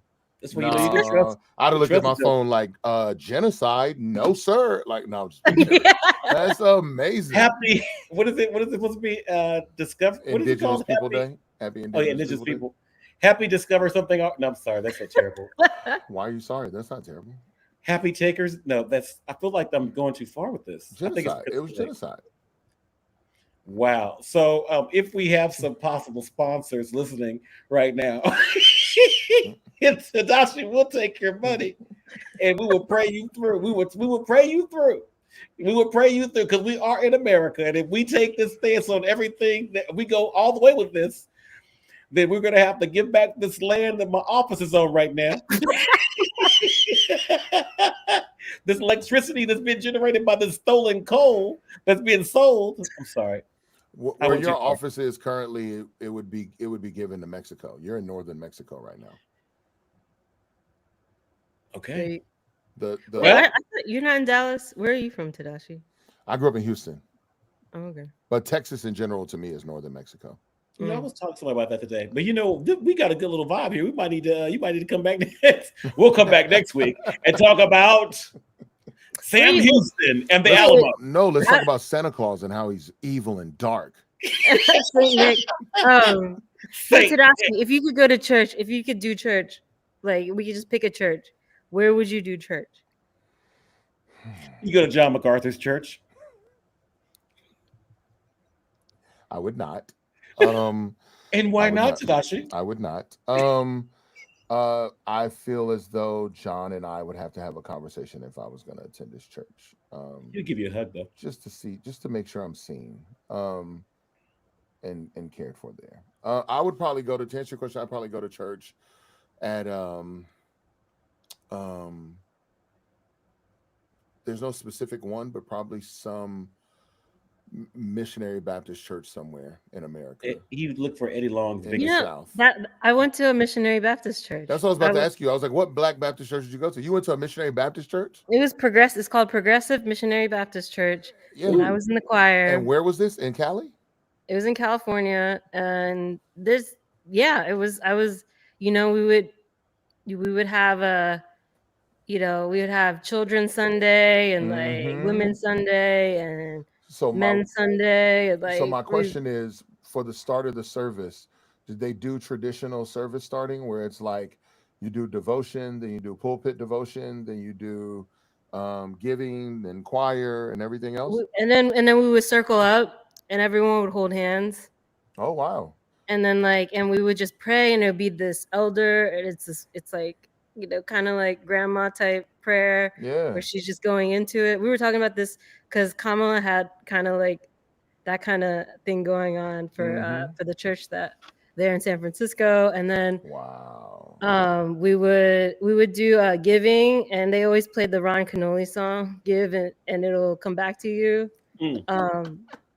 And we would all just like get up and Oh, I haven't heard Ron Canoli's name in forever, boy. That's amazing. I love I made the request the one with the I forget. You turn my morning into dancing. I was trying to get the Dave's Church to do that song.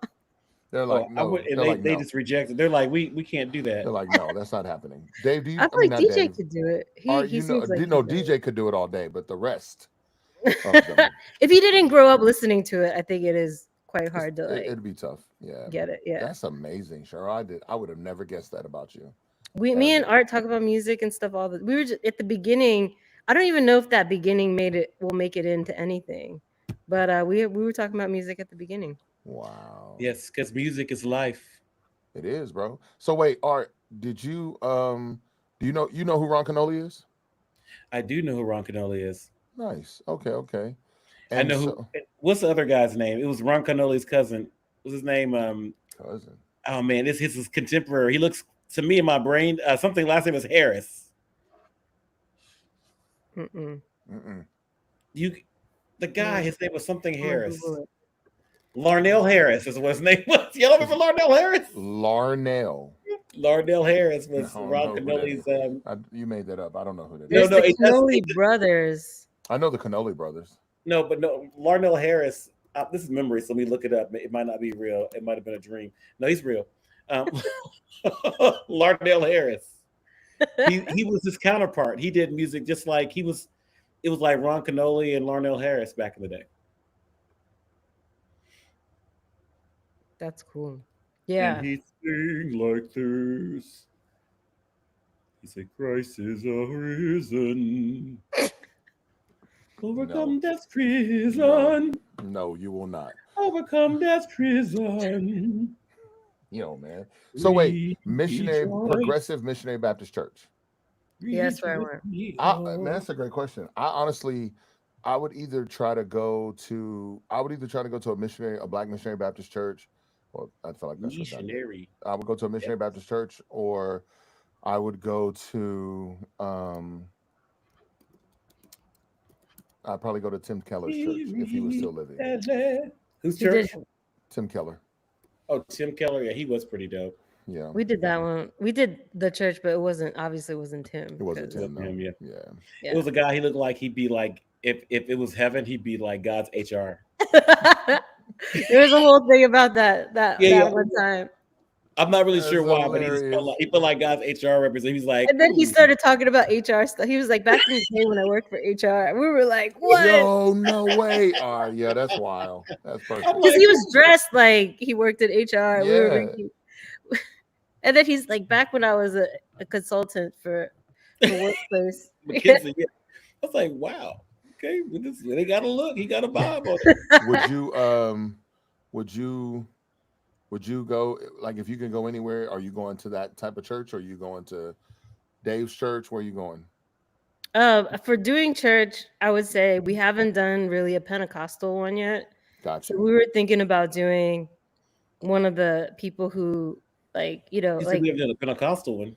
We haven't done a Pentecostal one, right? Well, TD Jakes is considered Pentecostal. Oh, sorry. Non-denominational Pentecostal, but okay. I mean, not Pentecostal. I meant that third wave charismatic, like the Bethel. like the Bethel kind. The people who endorsed Donald Trump, or not endorsed, but they're like, I'm the pastor for Donald Trump. I think it was Paul White. I don't even know if you were like, what's Donald Trump's church? What would you? We said we were gonna do it to be like the Church of the Wall. The Church of the Wall. You guys. the Nehemiah Church of the Wall. But I mean, I'm surprised nobody's ever even talked that. I mean, you would think somebody would have been like, look, he's gonna build a wall. Like, I'm sure they have. Yeah, for sure. Dude, you I'm need to sure know- they have. You need to Oh, go man. back. You need to go back and listen to the pastor at First Baptist Dallas, who talked about that. Mhm. Just Google First Robert Baptist. Jeffress. You know, Yeah. he may not be his pastor, but he co-signs for him like he is. Yeah, sure. I honestly think he has many spiritual advisors. It's Mhm. Paula White, I think, was the one that comes up. Yeah, I just looked up. I've never listened to her sermons. It'd be interesting to hear. I never have. heard her I used speak. to love Paula White. Really? Yeah. So maybe next week you down, Tadashi, and we want to watch Paula White next week? Oh, I'm You can down. break it I would for love us? to. I would cringe a lot, but yeah, I'd be down. Good Lord. We can't get canceled before we get started though. T not gonna be talking about her. I'm looking for security to take me to my car now. I'm like, I That's need security. hilarious. I need security, guys. I need security. No. I'm very much so aware that people are where they are. I don't have a heaven or hell to put people in, and it is not my job to police people. Now, give an answer for the truth that I that's within me, like in Peter, sure, but policing, nah, that's the Holy Spirit. I'll be all right. Unless I need to defend something, stand for something in a certain situation, then yes. But just watching a sermon online, no, I'm okay. Yeah, sounds But good. but Amen. looking for encouragement all day. I'm like, nobody has the monopoly on God. I'm one of 7 billion, brother, or 8 billion, whatever it is now. So I can learn from somebody. This is amazing. That's beautiful. I just learned from y'all tonight. Like literally, I had this very strong feeling of empathy come over me, and I was like, man, we are harsh toward that woman. And like, I know many people right now who have similar sins in their life, and not many, but a lot. And I'm like, I don't ever judge them like we judge her. So, yeah, bro. And then Ahab was a grown man. So it's amazing. Well, you guys, it's been great. I've enjoyed this thoroughly. Same. And as tradition, thank you for tuning in. And we will see you next week. Same doing church place, same doing church time. And let the church say, Amen. Amen. Yo, we can talk about it offline, but did y'all sing a song at the end of service, Cheryl? When service was over? Yeah. I mean, like the choir would do stuff.